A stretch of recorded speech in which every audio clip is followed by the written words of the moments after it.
Let me take you back to the 1830s, when the world started humming with new sounds like telegraph clicks and factory whistles, and folks faced hard times with cholera sweeping through, but still found ways to gather around the table or walk the dirt streets feeling the pull of change all around them, sharing simple meals and tunes that kept life steady.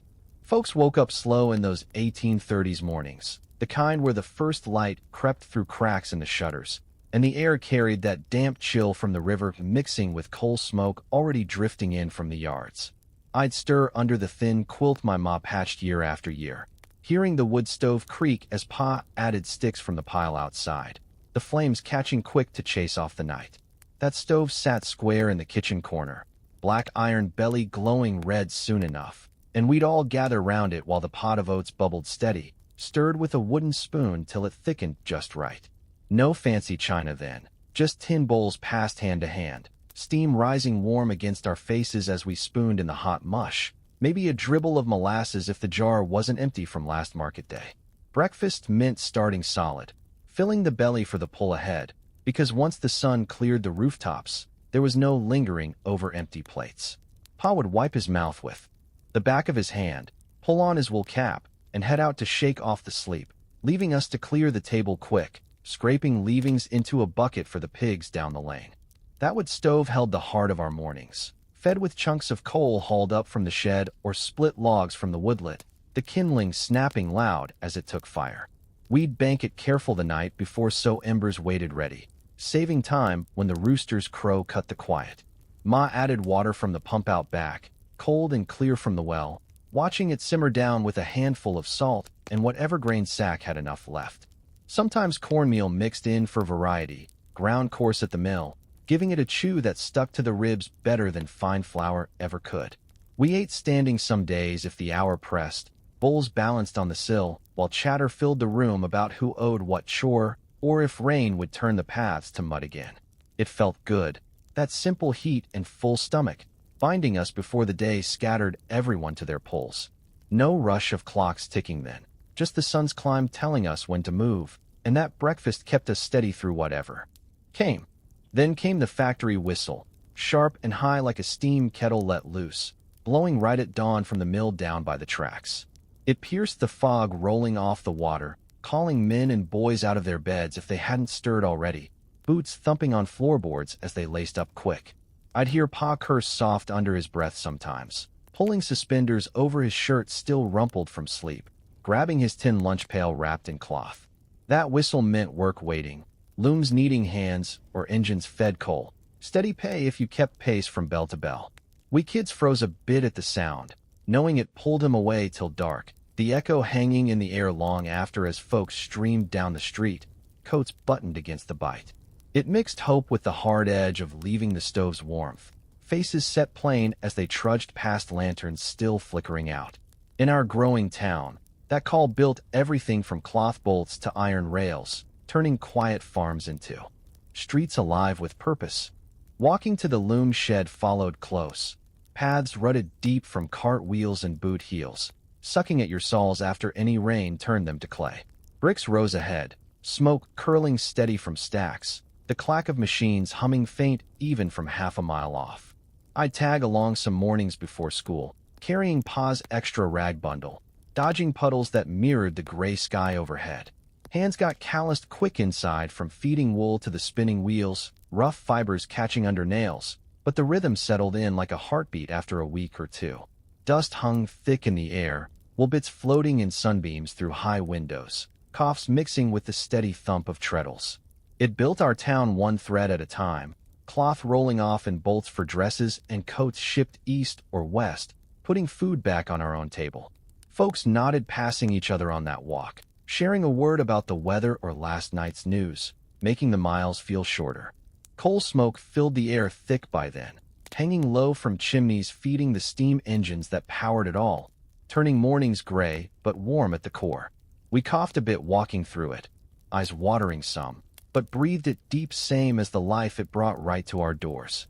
Chimneys puffed black from houses and sheds alike, scent sharp and acrid clinging to clothes all day. That haze marked the shift plain from open fields to busy streets, factories rising where corn grew just years back. Pod'd shake his head at the soot settling on sills, but it meant heat in winter and jobs when farms went lean. We wiped it from faces with damp cloths, carrying on, because progress smelled like that back then. Last came the first cup from the tin kettle, water boiling fast on the stove's edge for a strong pull of tea or coffee grounds settled thick in tin mugs. Ma poured careful, steam curling up as we cupped hands round the warmth before stepping out into the cold.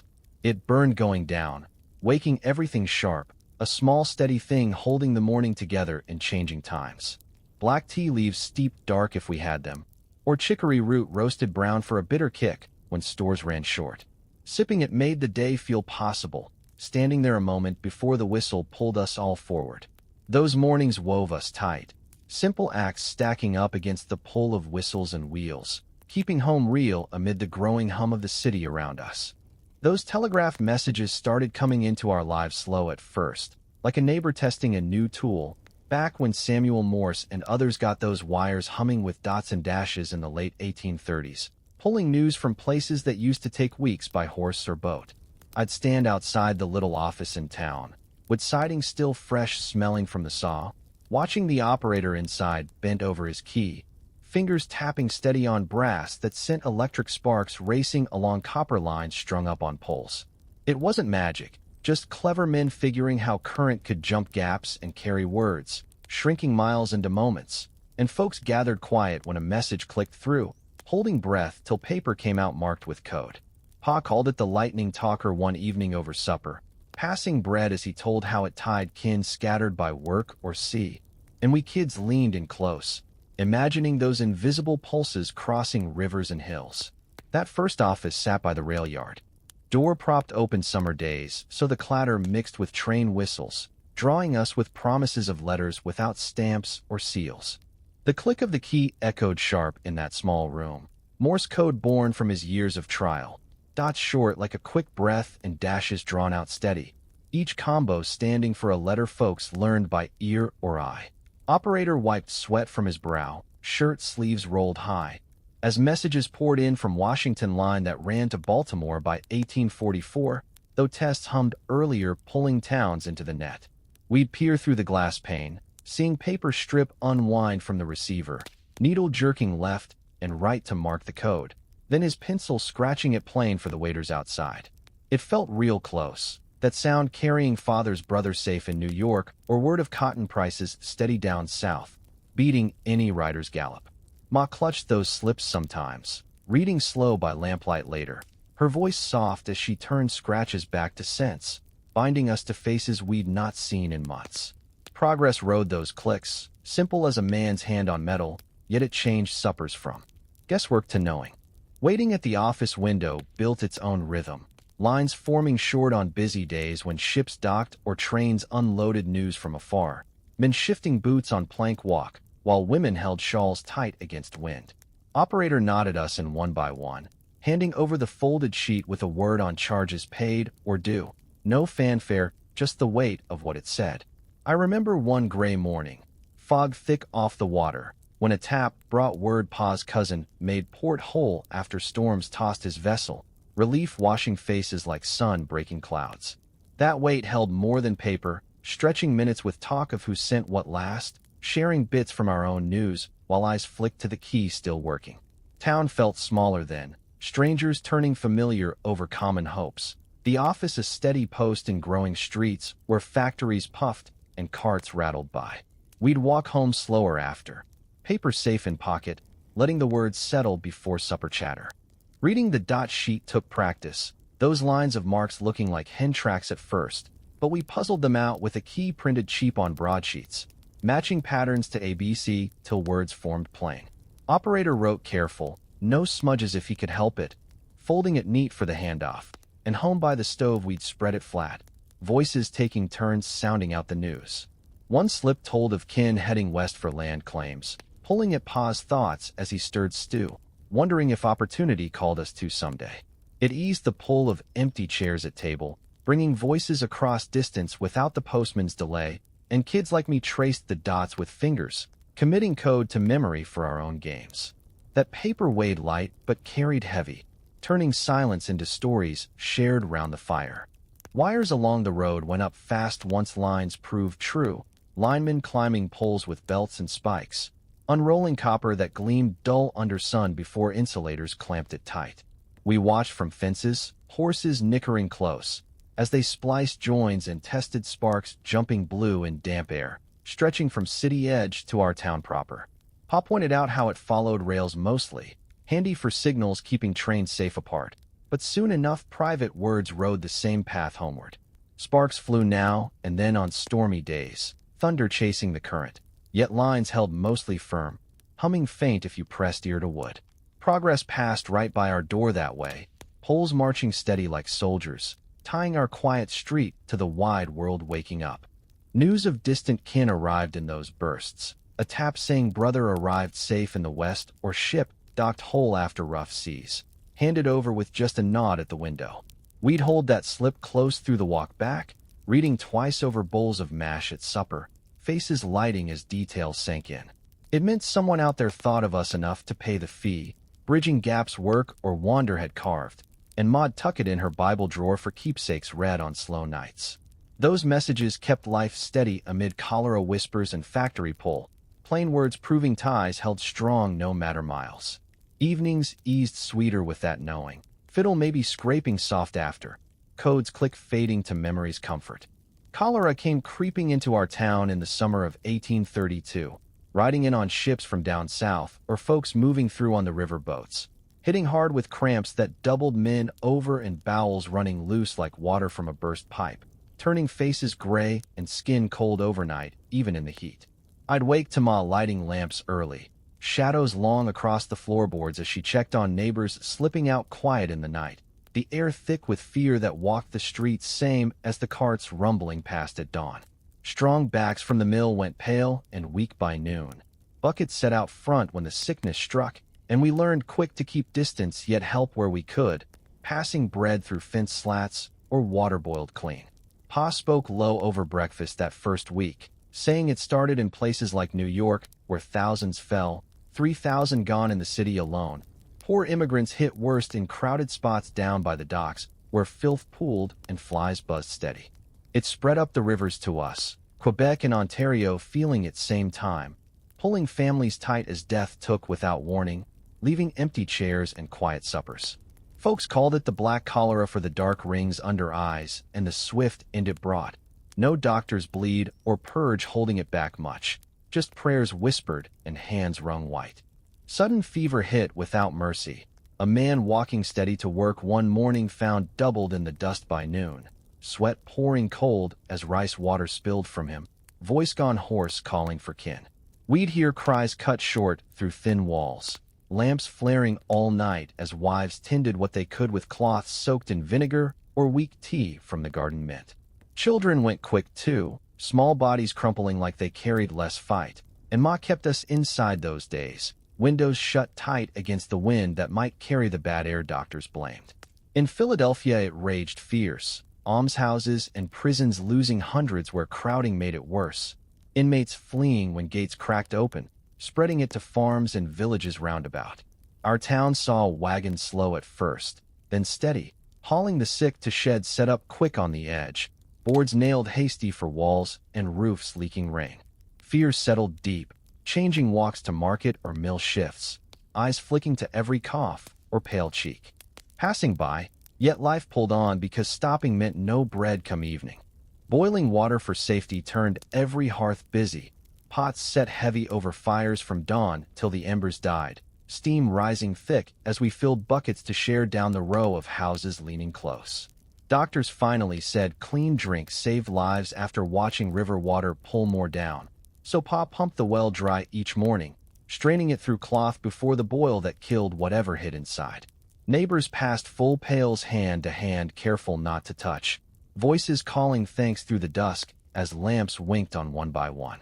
Ma added a pinch of lime sometimes. White powder from barrels at the store turned sharp on the tongue, but said to purify, and we'd sip slow from tin cups, feeling it settle the belly against the cramps circling town. That sure bound us closer. Doors cracked for talk of who fared better or worse, small acts stacking up when big cures stayed out of reach. Evenings cooled with the habit set, Fires banked careful, so water waited ready come first light, holding back. The worst one bucket at a time. Lime on the sidewalks went down next, white dust shoveled from sacks hauled by cart, sprinkled thick where sickness passed or gutters ran dirty with waste from the sick. We'd take turns with the broom, sweeping it even before stamping it firm under boot heels. Shoes coming home dusted pale, like winter frost out of season. Town fathers ordered it after seeing streets cleaned in bigger places like Paris where 20,000 fell, figuring the powder ate the poisons rising from filth below. Children scattered it too when school shut, little hands quick before running home, the sharp smell cutting through coal smoke hanging low. It marked our paths plain those weeks, white trails winding to doors and sheds. A sign folks fought back quiet without panic shouts. Pa shook his head at the waste of good lime better spread on fields, but nodded it held the line when graves dug faster than usual up on the hill. Quiet funerals at dawn filled the early hours, coffins nailed hasty from pine boards smoothed quick by the carpenter's plane, wagons creaking slow over ruts to the ground where holes waited open under gray sky. Families stood back hats in hand, voices low as dirt fell steady. No preacher's full words when time pressed short and fever lingered close. We'd watch from windows sometimes, curtains parted slight, seeing the slow line form and fade into mist rolling off the fields. In New York wards like 5 Points it hit poor Irish and colored folks hardest, God seen punishing sin by some while doctors argued air gone bad from rot. Our town buried plain, no stone set yet for most, just markers of wood that weathered quick, leaving slopes dotted with loss come fall. Those rites pulled us through, simple as they came, hats gripped tight till the last wagon turned home. Herbs from the garden patch brewed up last, mint leaves bruised in bowls and chamomile heads dried from last year steeped hot to ease the belly ache twisting folks double. Moss snipped careful at dawn before dew burned off, pounding stems with pestle stone worn smooth from years, straining the green juice into pots for spoons gone slow to open mouths hoping for rest. Old ways stood firm beside new fears, grand folks swearing by the bitter draughts that settled worse than any purge, and we'd sip our share too against the shadow passing doors. One neighbor swore it pulled his boy through when doctors shook heads, pale face coloring slow over days of sips and sleep. Nights eased some with that scent drifting from kitchens, mixing with boiled water steam, reminding how garden roots held when strangers' cures failed far off. Steam engines puffed into our lives back in the 1830s like steady breaths from iron giants, their whistles cutting sharp across the fields and pulling towns together around rail yards where black smoke rolled thick from stacks reaching high against the sky.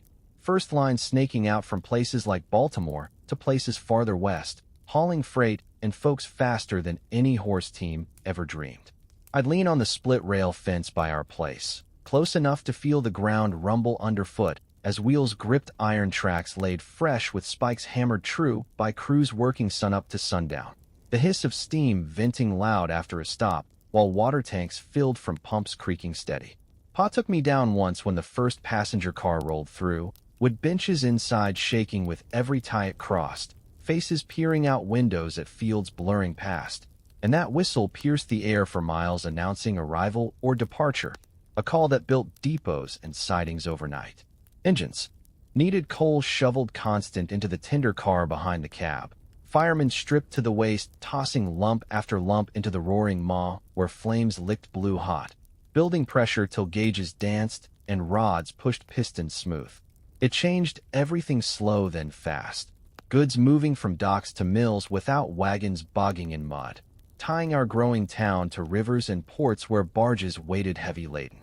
Folks gathered at crossings when bells clanged warning, waving handkerchiefs as cars clicked by, the scent of hot oil and coal dust hanging long after the trail faded.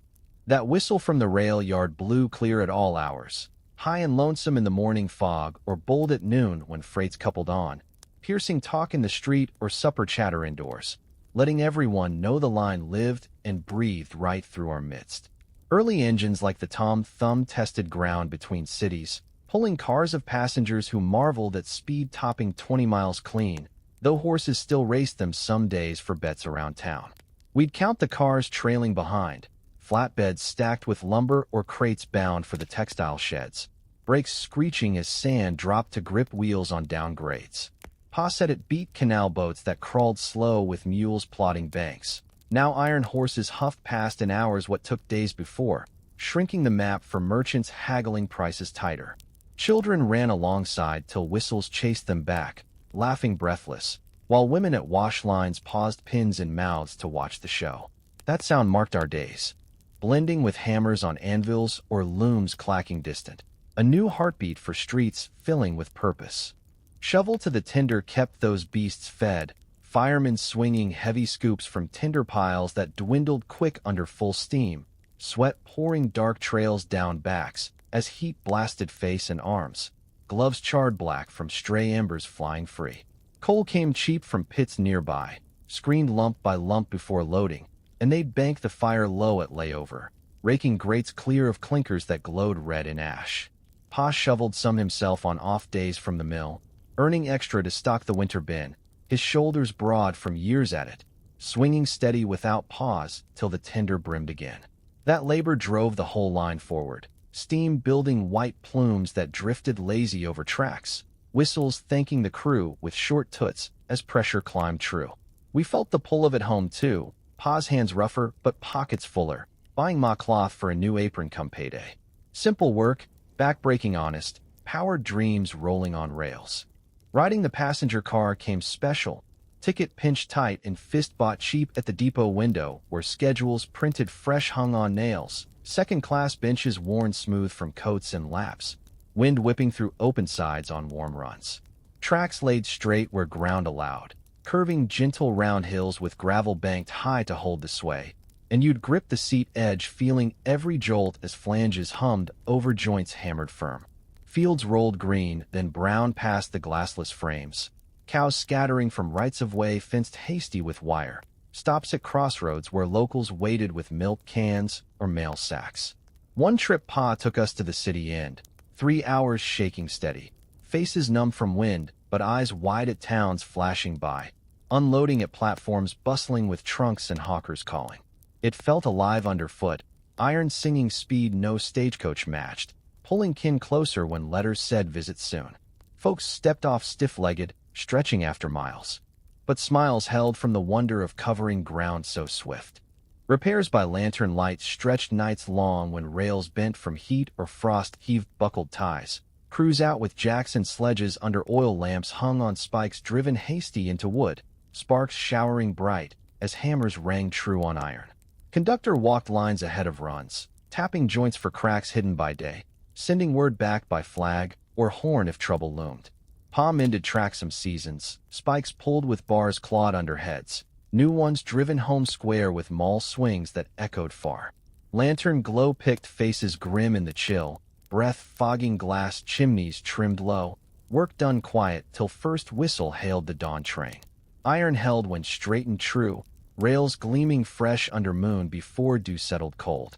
Those nights bound the line tight, no run till safe, keeping whistles on time.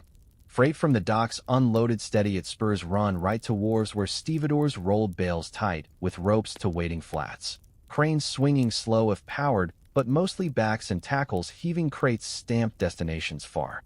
Cotton or grain or lumber shifted hand to hand down chains of men. Dust rising thick as holds emptied into cars sealed next with hasps and locks. Pa hauled some loads townside, wagon creaking under ties or rails for sidings new, sweat beating brow as teams strained uphill.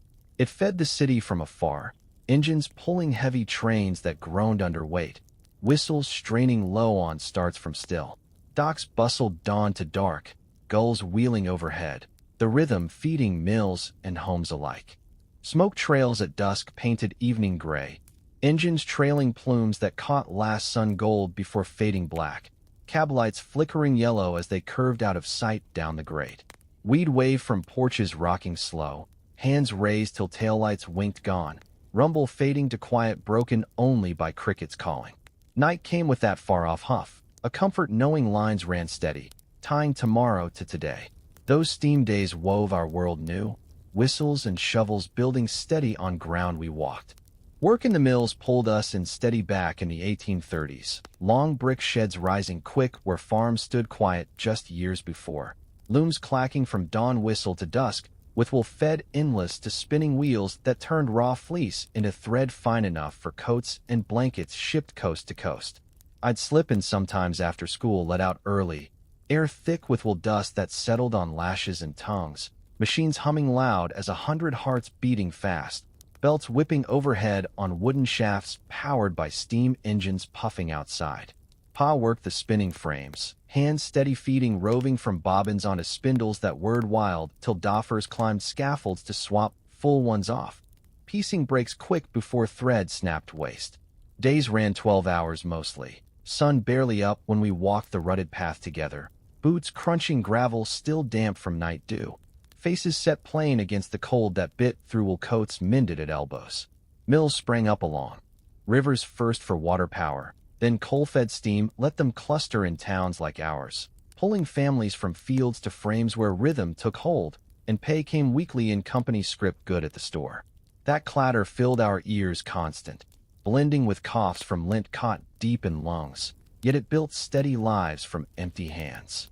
Spinning wheel clatter owned the big rooms, rows of frames stretching end to end under high ceilings beamed thick to hold the weight, each wheel gobbling fiber, pulled even from cans below where girls pieced slivers smooth. Fingers flew calloused and quick, eyes sharp on the spin that twisted wool tight against brakes that yanked like stubborn mules. Doffers hollering down for fresh bobbins rolled up on trucks pushed narrow between aisles. Pa nodded me close one shift, showing how tension bars kept draw even, foot pedals easing speed when roving thinned, the whole line marching forward to wind thread steady on spindles humming silver. Dust motes danced in shafts of light through grimy panes, warmed faint by boiler heat piped underground, and we'd wipe brows with sleeves gone stiff from lanolin grease. It made cloth for folks everywhere, bolts piling high in carts hauled to rail sidings where engines waited huffing, turning our sweat to dresses worn Sundays or sails catching trade winds. Far off, breaks came short, 10 minutes to stretch backs bent hours long, talk turning plain to supper waits, or rain holding off. Lunch from the pail broke the noise at noon whistle, dented tins pried open on work benches scarred deep from knives, cornbread crumbly, with cheese yellowed hard, or salt pork sliced thin if the boarder brought extra from his farm runs. We'd sit close on crates or lean against frames still warm from friction, passing apples crisp from cellar barrels, talk drifting light to home doings, or weather turning fields gold come fall. Ma packed careful before light, wrapping hot potatoes in cloths to hold warmth through the morning pull, adding molasses bread if flour sack held out, portions measured tight for growing boys beside. No fire allowed inside for sparks catching lint, so food came cold mostly, washed down with water dipped from barrels topped daily from the pump. That pause kept strength for afternoon grind, bellies full enough to lift pails heavy with waste threads swept floorward, faces easing a spell before clatter called back. Pod share a bite sometimes with the Irish lad beside. Words traded low on kin across sea, binding shifts with small kindnesses. Oil on the machines quieted squeals from gears meshing tight. Cans tilted slow to drip black stream onto journals spinning hot. Rags twisted tight to wipe excess before it flung wild on belts overhead. Mule spinners worked closest, carriages sliding full length to stretch then twist yarn fine as spider silk. Oil pots hung handy on frames for reaches between. Hands came black by shift end. Nails rimmed dark no wash took full. Scent sharp clinging to clothes carried home for ma to boil come wash day. Smooth run meant full day's wage docked nothing for breakdowns. Overseers pacing aisles with watches ticking loud. Nods given rare when lines hummed true without hitch. Pa taught me the feel one evening by stove, slick on fingers how it eased friction's bite, saying machines lived longer lubed right same as joints stiff from damp. That sure fell to sweepers mostly, boys ducking belts to climb frames high, steady hand the difference between steady hum and grinding halt.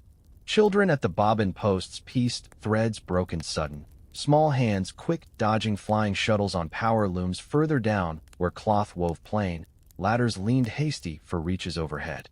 They'd climb scaffolds at doffing time, full spindles heavy as they could lift down to trucks wheeled to storage sheds steamy with damp to hold twist. School half-days left mornings free for mill work, pay small but added to family board. fingers learning fast what grown hands fumbled slow. Pa kept watch gentle, pulling me from piecing when belts slapped close, though need pressed all sizes into service then.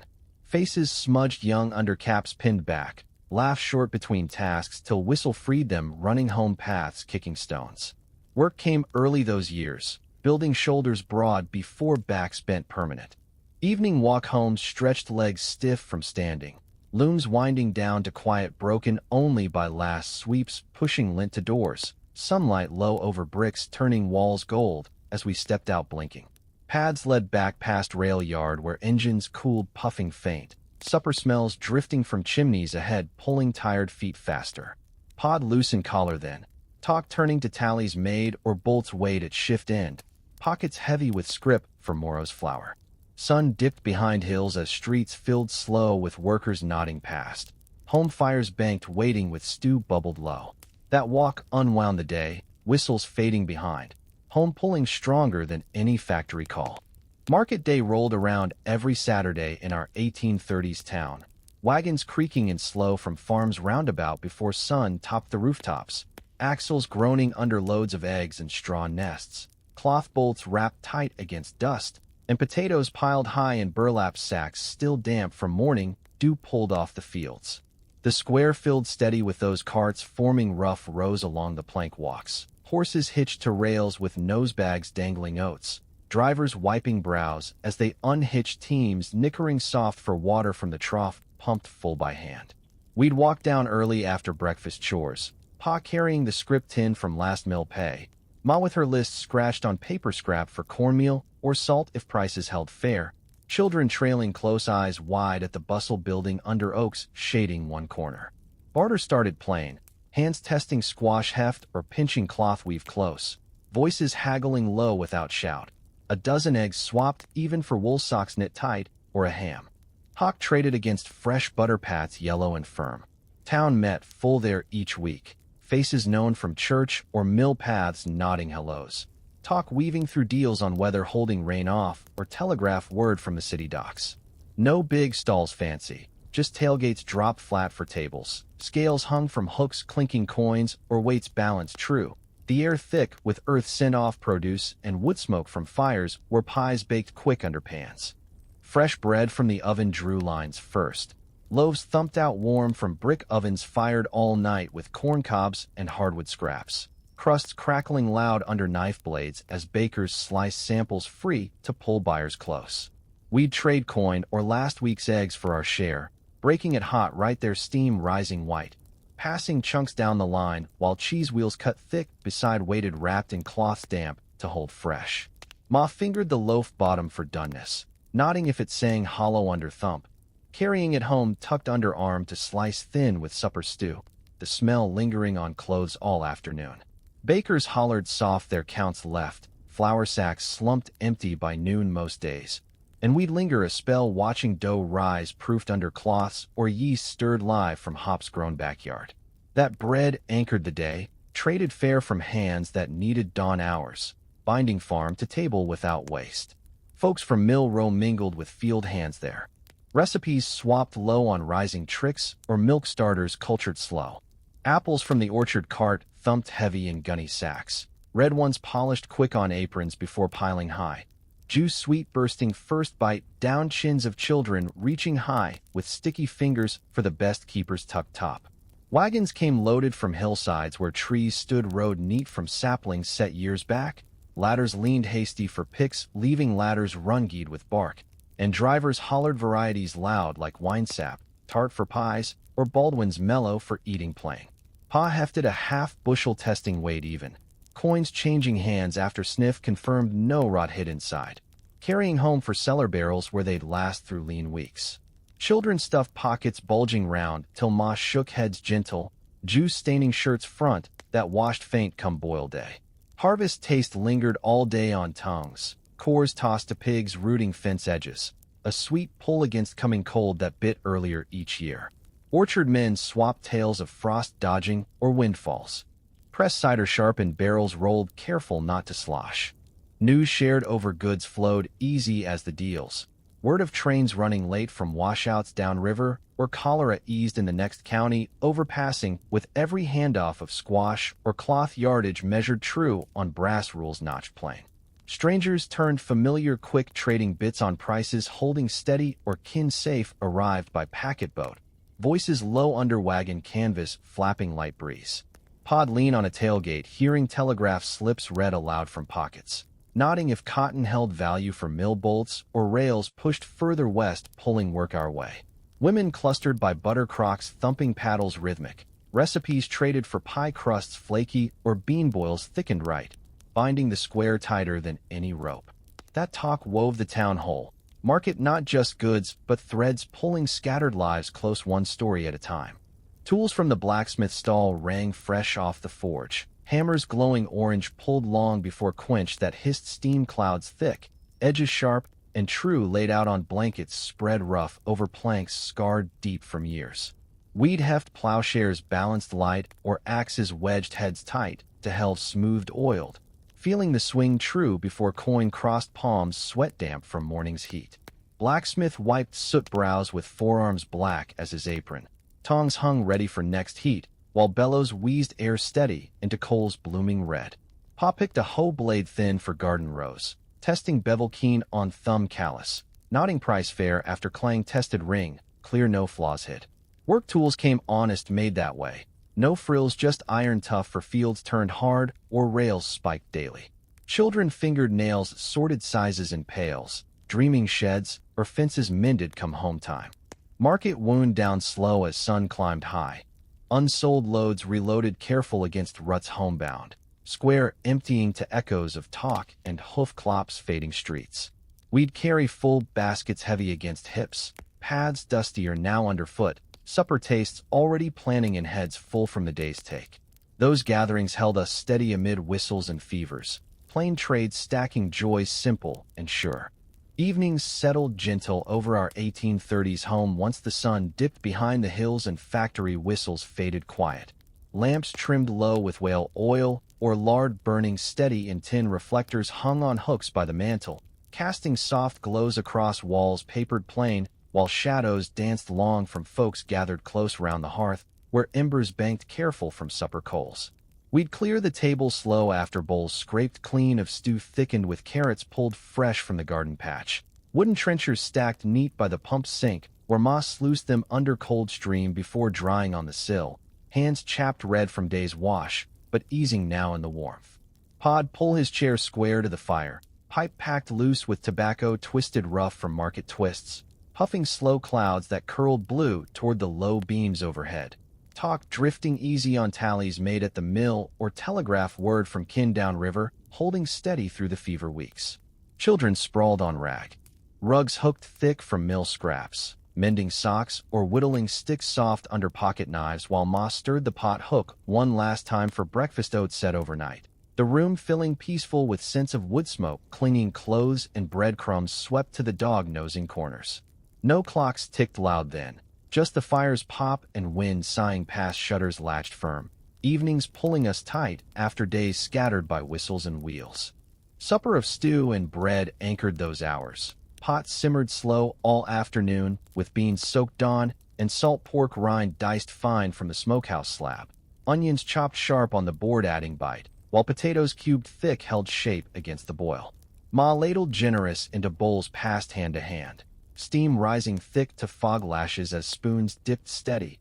Bread torn crusty from the morning bake, sopping gravy rich and warm that filled more than the plate on lean weeks, when mill script stretched thin. Pa carved the loaf careful, slices even for small hands reaching. Talk light on market finds like apples crisp or cloth bartered fair enough for hems let out as we grew fast. We'd eat unhurried then. No rush with dark fallen early fall through spring. Bowls refilled once if pot held out. The simple fare binding bones against morning's cold walkout.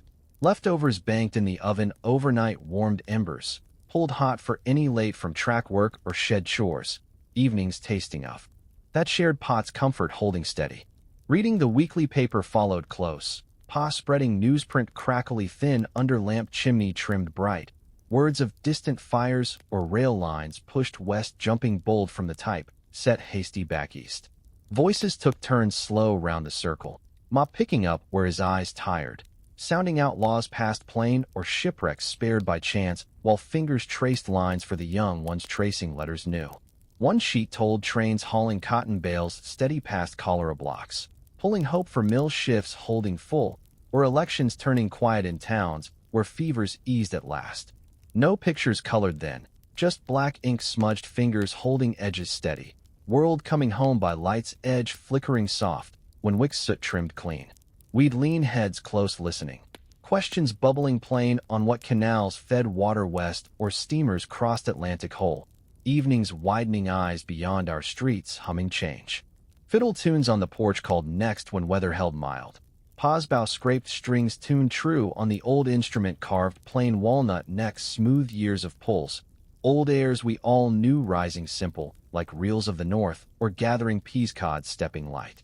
Feet tapped soft on plank boards worn smooth from boots. Faces easing after days pull as notes hung sweet in cooling air, scented hay from fields beyond.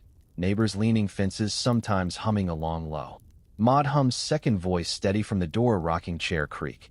Children swaying slow till yawns pulled them in. Music mending what work wore thin without words needed. Strings sang plain no frills. Pa's fingers calloused pressing frets worn round. Evenings lifting plain weeks high on those borrowed joys shared free. Bow hair rosined fresh from heel scrapings kept tone clear. Tunes winding down to quiet broken only by owl calls far. Porch lights spilling yellow steps. Mending socks by the fire kept hands busy after. Needle pulled yarn thick from mill spools dyed wool home.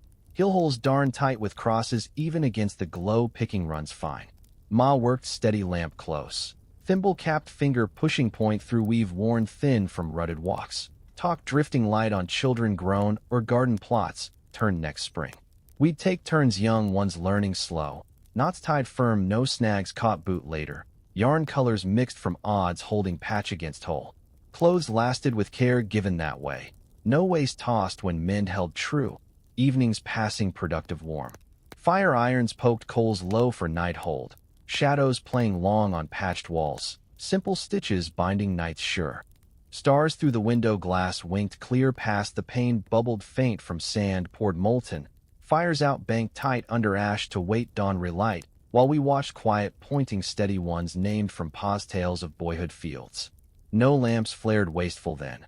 Eyes adjusting dark, picking Milky Way faint trail across black dome. Rest coming easy under that watch vast and sure. Wind side branches scratching glass light. Breath slowing matched to flame's last pop. Evenings closing peaceful on days full. Those lamplit hours wove us whole. Plain ways holding strong. Church on Sunday pulled our town together steady back in the 1830s. Paths drying out under the week's first clear sun after Saturday rains turned them sticky. Families stepping out in their best wool coats brushed clean and bonnets tied neat with ribbons saved from market cloth. The steeple bell tolling plain across fields still green and streets where factory smoke hung faint from yesterday's fires banked low. We'd walk the mile or so together after a slower breakfast of corn mush thinned with milk from the cow if she gave plenty, Pa carrying his Bible-worn leather cover soft from years, Ma smoothing skirts on the children lined up straight before the door. No rushing Sundays when mills stood quiet and rails waited empty till Monday whistles. Bell rang deliberate from the rope pulled steady in the vestibule, calling folks from farms roundabout, where wagons rolled early over ruts softened by dew. Horses blowing steam in the chill air as harness bells jingled soft to the hitching rails. Lined with posts worn round from ropes. Steeples stood simple white clapboard against oaks shading the yard. Doors propped wide letting hymns drift out before the last families settled pews creaking under weight of coats shed slow. Gathering felt right and sure that way. No one late much with roads walked familiar foot by foot. Faces nodding hellos saved special for the day set aside from weeks' pull of shovels and spindles. Hymns from the pew rose simple on lines we held deep in heart from Wednesday prayer nights, or Ma humming over wash pots. Voices blending rough and true, without books for most, just memory, carrying the tune steady like Old Hundredth or Coronation swelling full under rafters beamed thick overhead. Pa stood shoulders square singing bass low that rumbled beside. Children piping thin high parts learned at knee, while Ma's alto wove middle warm. No organ, then just pitch pipe blown sharp by the deacon to start us true, before words flowed free on mercy bright, or guide me, thou great Jehovah. Preacher nodded once line set, then joined full voice leading verses repeated twice for all to catch. Windows open letting breeze stir hymnals clutched tight by those few with pages printed cheap. Singing lifted the plain weak high without strain. Chords straining honest on high notes held long breath caught till next line eased down. Neighbors' tones mixing familiar as market talk, but holier somehow under the light slanting dust motes gold through panes. No show, just hearts poured plain, echoes fading soft to prayer call bending heads low. Sermon on hard times came next, preacher speaking steady from the plain, wood pulpit climbed by ladder steps worn hollow center. Words plain on trials like cholera sweeping wards, or mills calling fathers dawn to dark leaving homes cold.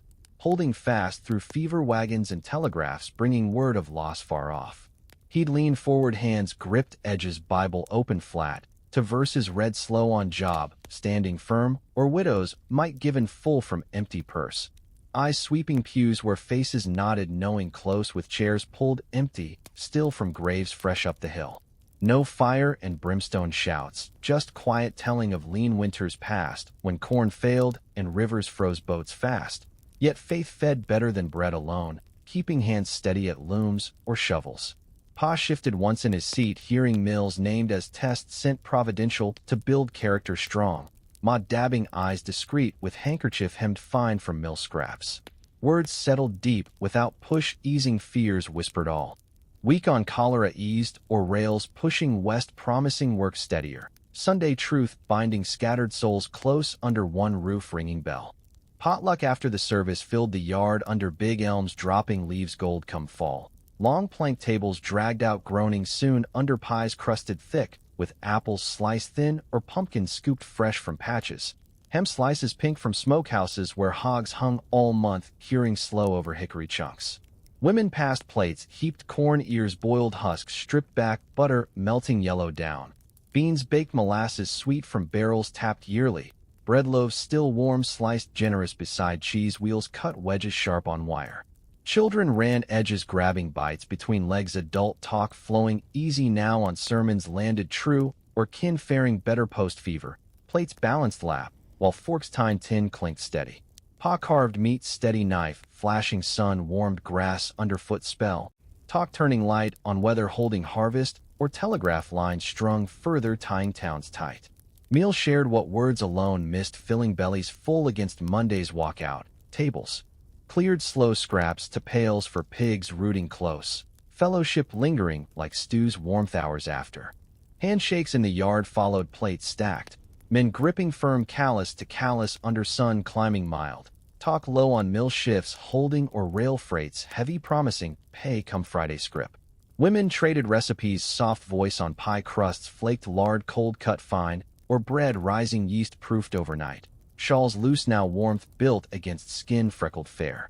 Children chased hoop or stick games yard wide, dodging elders settled benches whittling slow. Sunday stretching long without chores pressing hard. Pa nodded farewells lingering with deacon on cholera boards set edge town limes spread thick holding line. Ma gathering young ones skirts lifted slight mud skirted. Sun warmed grass soft under boots that way. Sunday lingering kind without haste. Those 1830s days stay close in my mind even now, with their telegraph wires humming faint along the poles like whispers tying far kin near. Steam engines puffing steady through the rail yards pulling freight, and folks faster than any wagon ever hauled across rutted roads, and cholera shadows passing slow through streets, leaving empty chairs at tables we filled careful with boiled water and garden herbs when fever struck without much warning. Factory whistles blew sharp at dawn, calling hands to looms clacking wool into cloth bolts stacked high for market wagons or rail cars waiting huffing. Market squares bustling Saturday with bread crusts warm and apples thumped heavy from orchard carts, where bartering voices mixed news of rains holding off, or lines strung further west promising steadier shifts come fall. Evenings gathered us by lamplight trim with oil burning soft, suppers of stew simmered beans, and bread torn crusty passed hand to hand, while fiddles scraped old airs on porches.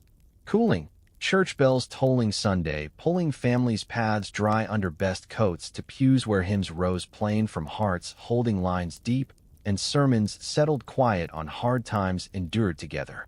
Change came humming those years, towns rising brick where fields lay open, engines whistling progress past fences. We leaned on watching wheels grip iron tracks laid fresh, yet simple ways held us through the pull. Breakfast oats bubbling stove hot before walks out. Water boiled safe neighbor to neighbor when sickness circled close. Suppers shared easing ache of long shifts. Folks leaned steady on each other then, hands calloused from spindles or shovels gripping firm at potlucks under elms or market tailgates dropped flat. Talk flowing easy on kin safe by telegraph slip or harvests tasting sweet against coming lean. No big shows marked it, just plain acts stacking sure, bread traded fair, socks mended fire glow. Hymns lifting weeks worn thin without strain. That's why these stories warm. Still after all the years piled on. Sitting here quiet with the memory of how steady hands and shared bowls built what lasted through whistles blowing change and fevers passing dark. Reminding how home pulled stronger than any rail line snaking far or wire humming news from miles off. Binding us tight in ways no engine matched or code tapped clear.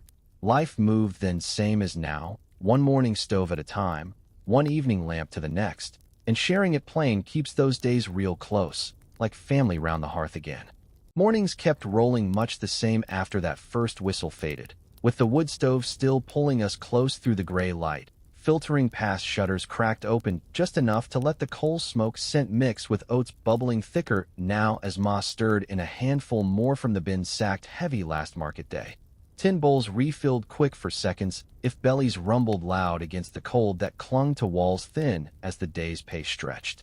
Pod stand a moment longer sometimes, hands cupped round his own mug steaming dark from coffee grounds boiled twice over to pull every bit of bitter strength, talking plain about the overseer promising full shifts if bales held steady from the docks where ships unloaded slow against tides pulling strong. We'd clear fast then, trenchers stacked by the pump handle creaking under Ma's push, till water splashed clear over soap scum from last night's pots, drying them rough on the sill, where frost-rimed edges come winter mornings biting sharp. That stove held more than heat those days. Iron belly glowing red from chunks Pa split himself from logs hauled winter past. Kindling snapped loud under his boot to catch embers banked careful overnight, so flames leaped quick, without waste of matches struck precious. Breakfast bound us tight before paths split. Bowls scraped clean holding strength for the pull ahead where looms waited clacking hungry. Factory whistle calls turned sharper come full light, blowing not just dawn but noon breaks and dusk quits. Piercing fog thicker off the river where boats chugged coal upstream for engines thirsting constant. Pulling men from half-eaten pails to frames spinning faster under steam pressure, climbing gauges high. I'd hear Pa lace boots tighter some days. Tin pail swinging as he stepped out nodding back quick, the echo hanging streets long after boots thumped plank walks worn hollow center from years of the same. Steady pay came if hands kept pace, well fed even without breaks snagging thread waste that docked wages thin already, hope mixing with the ache of doors shutting home behind, while children waved from sills eyes wide at the stream heading millward. Town grew round that sound. Sheds brick rising where cornfields stood quiet seasons back. Families moving in from farms gone lean under debts pressing hard. Whistles marking hours plain as sun climbs once did before clocks hung depot. Walls ticking loud. Pod returned shoulders slumped some evenings, but pockets held scrip enough for flour sacks topped full that called trading home hours for bread steady on tables. Walking to the loom shed stretched longer rainy spells. Mud-sucking soles deep ruts carved cart deep, boots laced extra tight against clay that caked thick weighing legs down like irons hung punishment back when hands slowed. Bricks loomed ahead smoke curling lazy from stacks fed round clock, clack growing louder steps closer till doors swallowed figures bent against wind whipping off water flats. Inside hands calloused quick feeding wool rough under nails splitting open till blood mixed lint gray. Rhythm settling heartbeat fast after days at it piecing breaks before overseers paced watch in hand. Dust floated thick sunbeams narrow through panes grimed soot, coughs blending thump of treadles powering shafts, overhead whipping belts taut. Cloth-rolled bolts endless for dresses city-bound or coats winter-thick. Sweat building town one thread pulled true at a time, without pause for backs screaming loud. Folks nodded passing path mornings, words short on weather turning or kin holding fever. Free, miles feeling shorter shared footfall by footfall home pull stronger. Coal smoke thickened air heavier by mid-morning. Chimneys puffing black low from houses stoking stoves, and sheds boilers raging hot under pistons pushing steady. Morning's gray warm core through, but eyes watering constant blink against sting settling lashes. We'd cough walking through it throats raw same as life it brought doors step. Pa shaking head soot sills black, but nodding heat mint winter beds not frozen solid. Haze marked shift plain farms quiet to streets alive purpose humming. Factories clustering river bends where water wheels turned first, then steam freed them inland, pulling hands further field. Wiped faces damp cloths carried pocket, carrying on because progress smelled sharp acrid back, then clinging hair clothes till wash-boiled faint. Tin kettles first cup lingered taste hot down waking sharp. Ma pouring careful steam curling hands cupped warmth before cold bit door swung wide. Black tea steeped dark leaves stretched thin, or chicory roasted bitter when stores ran shy. Burned tongue slight, but settled belly steady against hours standing. Small thing holding morning whole change humming round. Sipped standing moment whistle urging forward. Those acts stacking simple against wheels turning faster town edges. Mornings wove tight home reel amid growing city pull. Stoves fed bowls past keeping steady. Electric wires went up faster every month in the towns where folks had caught on to what the telegraph could do. And pretty soon the road that used to have just split-rail fences and wagon tracks also grew tall with poles strung straight. Copper lines humming gentle when the wind turned. Men from the city came out hauling spools and climbing gear, boots strapped tight and belts loaded with tools clinking at every step. A sight that drew folks to their porches at dusk or sent children trailing after the work gangs, looking for dropped nails or bits of bright wire to keep for luck. Sometimes they'd stop for water at our pump, telling Ma about stringing line all the way to the next county, sparks jumping blue if a rain blew and sudden or if someone didn't insulate well. It felt strange seeing progress plan itself right up to our stoop, those poles marching on steady as soldiers, much faster than trains had changed our world. Pa remembered when news could only travel at the pace of a horse's trot. And now a wire meant a message from family or business partners could land on your doorstep in the time it took to finish your morning chores. Inside the telegraph office, the click of the key was joined by the hum of conversation and boots thumping across splintered floorboards. The operator, a young fellow with a sharp jaw and spectacles balanced half up his nose, tapped away at the brass set, brow furrowed as news from cities and ports ran the length of copper to the sheet he filled out line by line. It wasn't only business. Although mill shipments and prices were part of the traffic, there were always shorter, stilted notes, half in code, sometimes enough to make a mother weep by the stove at night or a father sigh with relief that a son had kept safe en route to the new frontier. When evening drew in and the lamps were lit by the depot window, you'd see a gathering by the counter, hats pulled low and women's hands folded tight, waiting for the day's messages like folks in more peaceful times might wait for the postman's horse clip-clopping up. Messages came out as strips of dots and lines, scribbled down by the operator or handed out on paper cards with the words spelled careful, checked twice over before being sent out the door. For the first while, not many understood what the lines meant, but it didn't take long before some in town learned to read the code by ear or by sight, bending over kitchen tables in the lamplight, puzzling out each tap and dash until news formed plain words. Sometimes those lines brought laughter, babies born healthy, or crops coming up better than expected. Often, in the hard years, news rode the wire like a shadow, cholera up the valley or a factory fire taking a cousin quick. Still, even the worst tidings eased a bit of the burden just by bringing certainty and not leaving families stuck wondering quiet in the dark. In our home, messages were treasured, folded into Bible drawers or tacked up by the stove to read again at supper, details shared slow, faces half in shadow, comfort passing hand to hand with each retelling. The tap of a key could bring the world closer, and made far places seem touchable.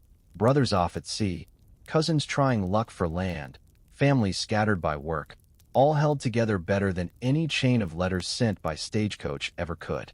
Pa sometimes talked about the lines themselves, the wires trailing alongside railroad tracks, insulators glinting on crossbars, and the crews who braved storms to keep communications running.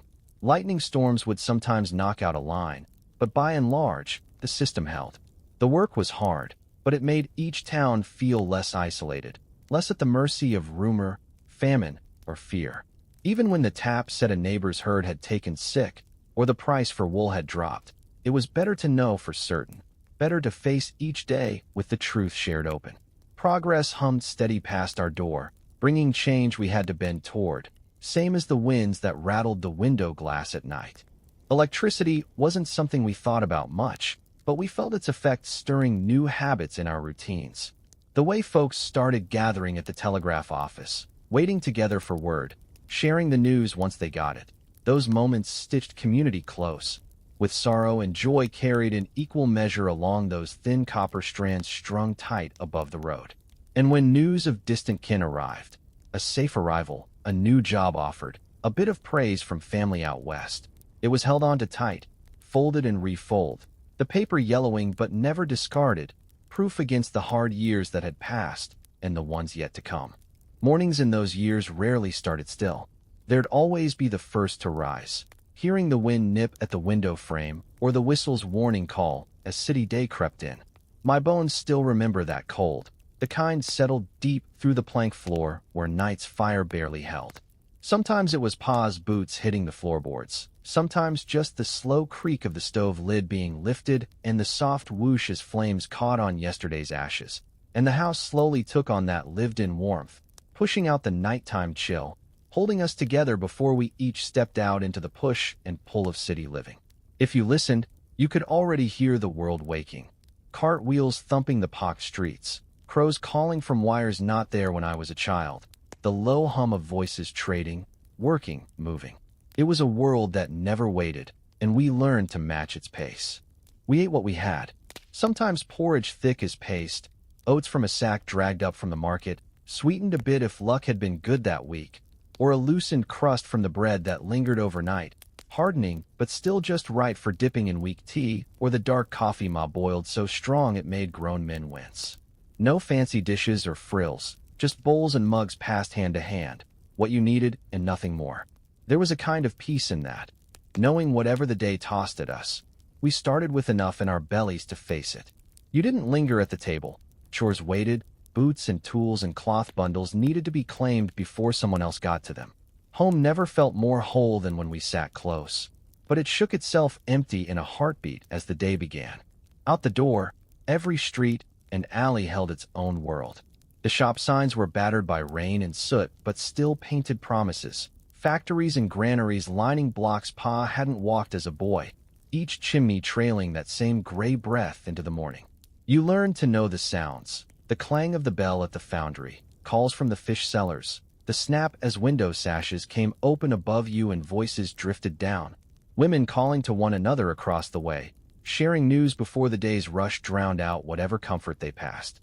Children chased each other up to the doors of the school, feet thumping plank walks, sometimes just plucking up a laugh before falling headlong into the day's hard tasks. The city was more than its noises, though. The way the sun played off the dust in the air, the rhythm in every step, the simple unspoken understanding that you belonged to it, every bit as much as it belonged to you. By late morning, the mills were full alive. You could hear them from blocks away, looms banging, the air thick with the grind of gears, and the singing pull of the belts overhead, turning wool and cotton bolls into long, neat threads sent off for finishing or weaving.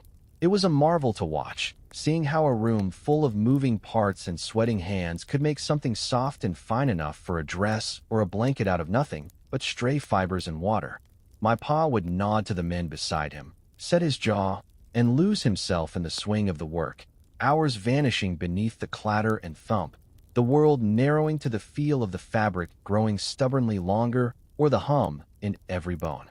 Sometimes I'd find myself at the edge of the market by midday, swept along with the tide, wagons and carts creaking into the square, horses stamping their tired feet on hard ground, bags of flour stacked against boards still smelling of the mill. Sellers shouted their wares. Baskets of apples and root vegetables, bins of salt pork or milled flour, trinkets carved or hammered from scraps, all lined up under faded awnings, each traded honest, hand to hand. Ma would have her list, neat as the edge of a cloth, and we'd wind through the crush hoping for eggs not cracked and butter not spoiled in the heat. You learned a lot dodging and dealing, watching Pa check the weight of a ham or haggle with the smith for a nail puller, faces all familiar, sharpened by work, but softened when the day went well. Sometimes news came faster than biscuits. Shoemaker's boy dropped word what the railroad brought, or a scrap of telegraph news got passed along about cholera easing in another town or a ship making.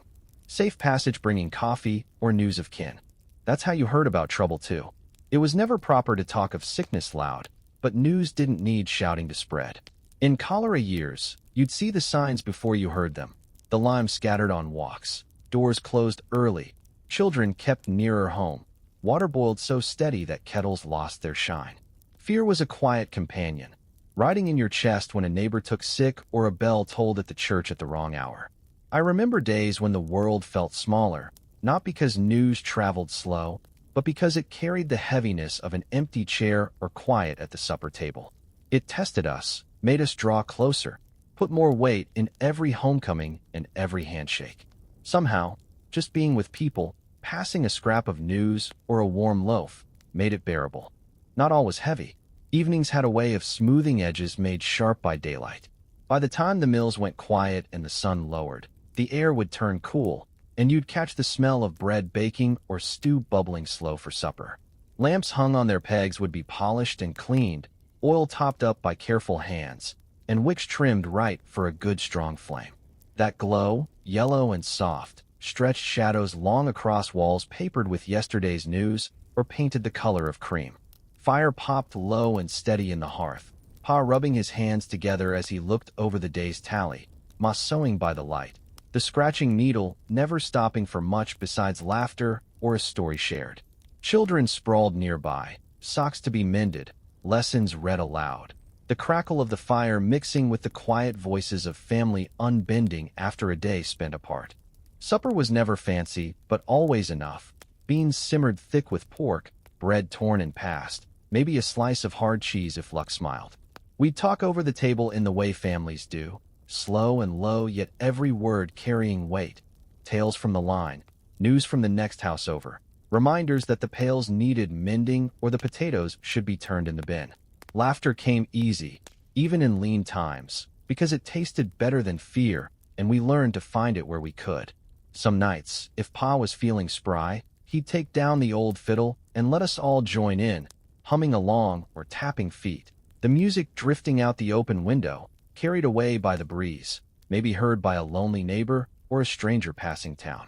Later, with the dishes stacked in neat towers and the lamps dimmed but not yet out, Pa would take up the paper. No easy read, the print smudged and the pages thin, but full of the world moving just a little faster every year. Somebody would read aloud, halting sometimes over unfamiliar words or strange place names, but the stories came alive by that fire. News of railroads pushing further west or the price of beef out on the frontier, tales of elections and floods, reports of new engines, or the strange science that turned Morse's taps into whole conversations where once there was only silence and waiting. We'd hang on to every word, wondering together just what the next day might bring. When the last lamp guttered and the house stood quiet, you could hear the far-off whistle again, engines trailing dark smoke against the starlit sky, the last train sliding out beyond the switchyard, pulling pieces of our city and our stories with it. We'd crowd at the window sometimes, searching out the brightest star, listening to the wind, arms crossed tight at the chill, sharing a quiet that was anything but empty. Sleep came then. For some, tucked 2 or 3 to a bed, the dream of another full day humming just outside the glass. For others, a chair pulled up by the stove, the slow easing of old bones grown stiff in the day's work. Out in the city, lights winked out one by one, smoke settling, the streets taking on that hollow hush before dawn came to fill them all over again. Waking in the quiet hours, sometimes it was fear, sometimes hope, but mostly the steady knowledge that life slipped on, steady and close, one morning's whistle at a time. Home stayed the anchor. Simple joys and losses, work and kindness, news passed over fences and store counters, all wove together a world tougher and softer for being shared. Even if days blended and years slipped past, those old city mornings, those busy, bustling streets, supper tables crowded with kin and strangers, the far-off clang of a factory bell or the hush before the hymn, every bit of it shapes what I carry with me, still. It's strange how some days come back to me clearer than others, the ones colored not by big news or trouble, but by the way everyday things fit together so solidly you could almost take comfort just from the rhythm of them. If you'd walked with me through those 1830s streets when the sun sat higher and crowds thickened for market, you'd have seen a world not in any hurry, but moving steady, pulled along by chores, promises, and habit. Market day, that was a kind of heartbeat for the whole town. It started with a trickle, just a few wagons rolling in as the mist still clung to the ruts, axles groaning under barrels and crates, hens clucking in baskets, and children fast asleep curled up in sacks or rough-spun quilts beside their mothers. You could hear laughter and the smack of reins as farmers greeted each other, hands rough with work, but quick to offer a loaf or a sack of apples for a fair swap. Later, as the shadows shrank, the square filled up till it hummed, and the whole place smelled of earth, yeast, and the faint iron edge of tools piled neat beside the smith's wagon. People brought what they had, and sometimes that was plenty: bushels of red apples shining with dew, ears of corn stacked high, bundles of wool from the last shearing packed in canvas, or eggs cushioned in hay and counted careful even if a few cracked along the road. Bakers were among the first set up. You could spot them under canvas awnings where fires had been lit before dawn, the smell of hot bread thick as a blanket. I can almost feel the crust snap under my thumbs and the soft crumb melt on my tongue when Ma bought a loaf still warm. She'd peer at the bottom, give a soft squeeze for a hollow sound, and smile at the baker, who'd always say a word about the crop or the rain or someone's new baby. The best deals were the quiet ones, an old woman trading onions for a little flour, or a child with a pail of blackberries, hoping for a scrap of yarn or a cheese nub for her trouble. Some days, I helped Pa haul cart or load, and what we didn't sell, we'd bring home or trade for nails and pitch, or sometimes just to lend a hand mending a yoke in return for fresh milk next time. The market was never just buying and selling. There was news drifting as people caught up on weddings, funerals, sickness gone through a neighbor's house, or word that the telegraph wire had brought a message from another county: safe arrival, bad weather, a cousin's new job. If we heard it first, it seemed only right to pass it on, over a handshake or while sharing a wedge of hard cheese. That's how the square kept more than just bodies warm. It wove the stories and worries together, so nobody felt alone with them. Apples from the carts were as good a prize as any coin. Some weeks, the orchard men would dump entire sacks out onto blankets, letting us pick through for biggest and brightest, some with leaves still damp and cool to the touch. I remember being sticky-chinned more than once, not caring, rushing impatient bites before Ma caught me. Later, when harvest was finished and cellars filled, you'd still find wrinkled keepers on kitchen shelves, baking up sweet and pies for visitors come cold weather. Market bounty meant to last, and it did, if we were careful. Bread was a centerpiece and brought people together. Bakers worked long and hard, kneading late into the night. Brick ovens fired with wood split the day before. Each loaf smelled like home, and to this day I think nothing makes you more grateful for a safe night and a busy day than breaking fresh bread with family and neighbors. We'd leave the market with a crusty piece, steam rising when torn open, wiped with a thumb to cool, then slathered with a pat of butter if we had it. Worth more some weeks than the coins spent to get it. News flowed as easily as milk poured. The square rang with laughter. New babies announced by proud fathers with shoulders straighter than any soldier. Deaths mourned quietly at corners by those gathered. Kin and neighbor blending in sorrow. Voices dropping as a name was shared. Hope and grief all mixed in with the price of potatoes or the coming of a new rail line running close enough to hear, but not enough to drown out the slow rhythm of horse hooves. Even bad news softened around the edges with a meal shared or hand pressed in silent promise of better days. Some days, the blacksmith would fire up his small forge right on the square's edge, sparks dancing out as he hammered hot iron, shaping it into all sorts: hoe blades, nails, even hoops for the younger ones to race down lanes. The clang brought folks to the edge, Pa always checking the bevel of a new blade, running a finger over to see how the hammer set the metal, knowing a tool good and true would last a season of steady hands. Deals were struck with little fuss, a shake, a coin, sometimes nothing more than a nod or promise scratched on a bit of slate for next time. Those tools helped mend fences, dig rows, or fix up wheels before the road home.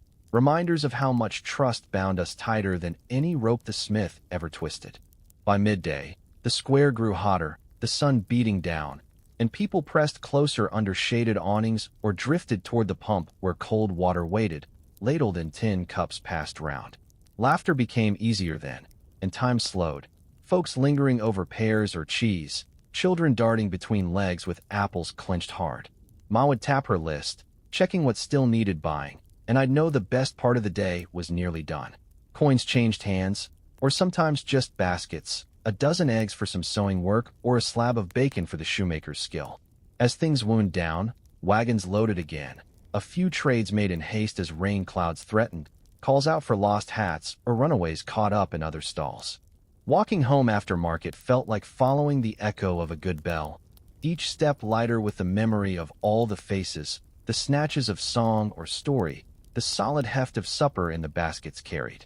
Even when we didn't have much, we returned richer, if not in goods, than in gossip, laughter, the promise of full kitchens and full hearts. Sometimes the road was a muddy mess, boots sucked in deep, but there was always a hand to pull you out, and that walk home, with the sky turning toward gold, always made me think the world could stay just so forever, simple in its rituals, honest in its needs. Evenings followed a similar pattern, drawn from the warmth of the day, settling as a different kind of closeness. After lamps were lit and chores finished, a wash hung, would split, goats penned, a quiet would fall, peaceful but never lonely.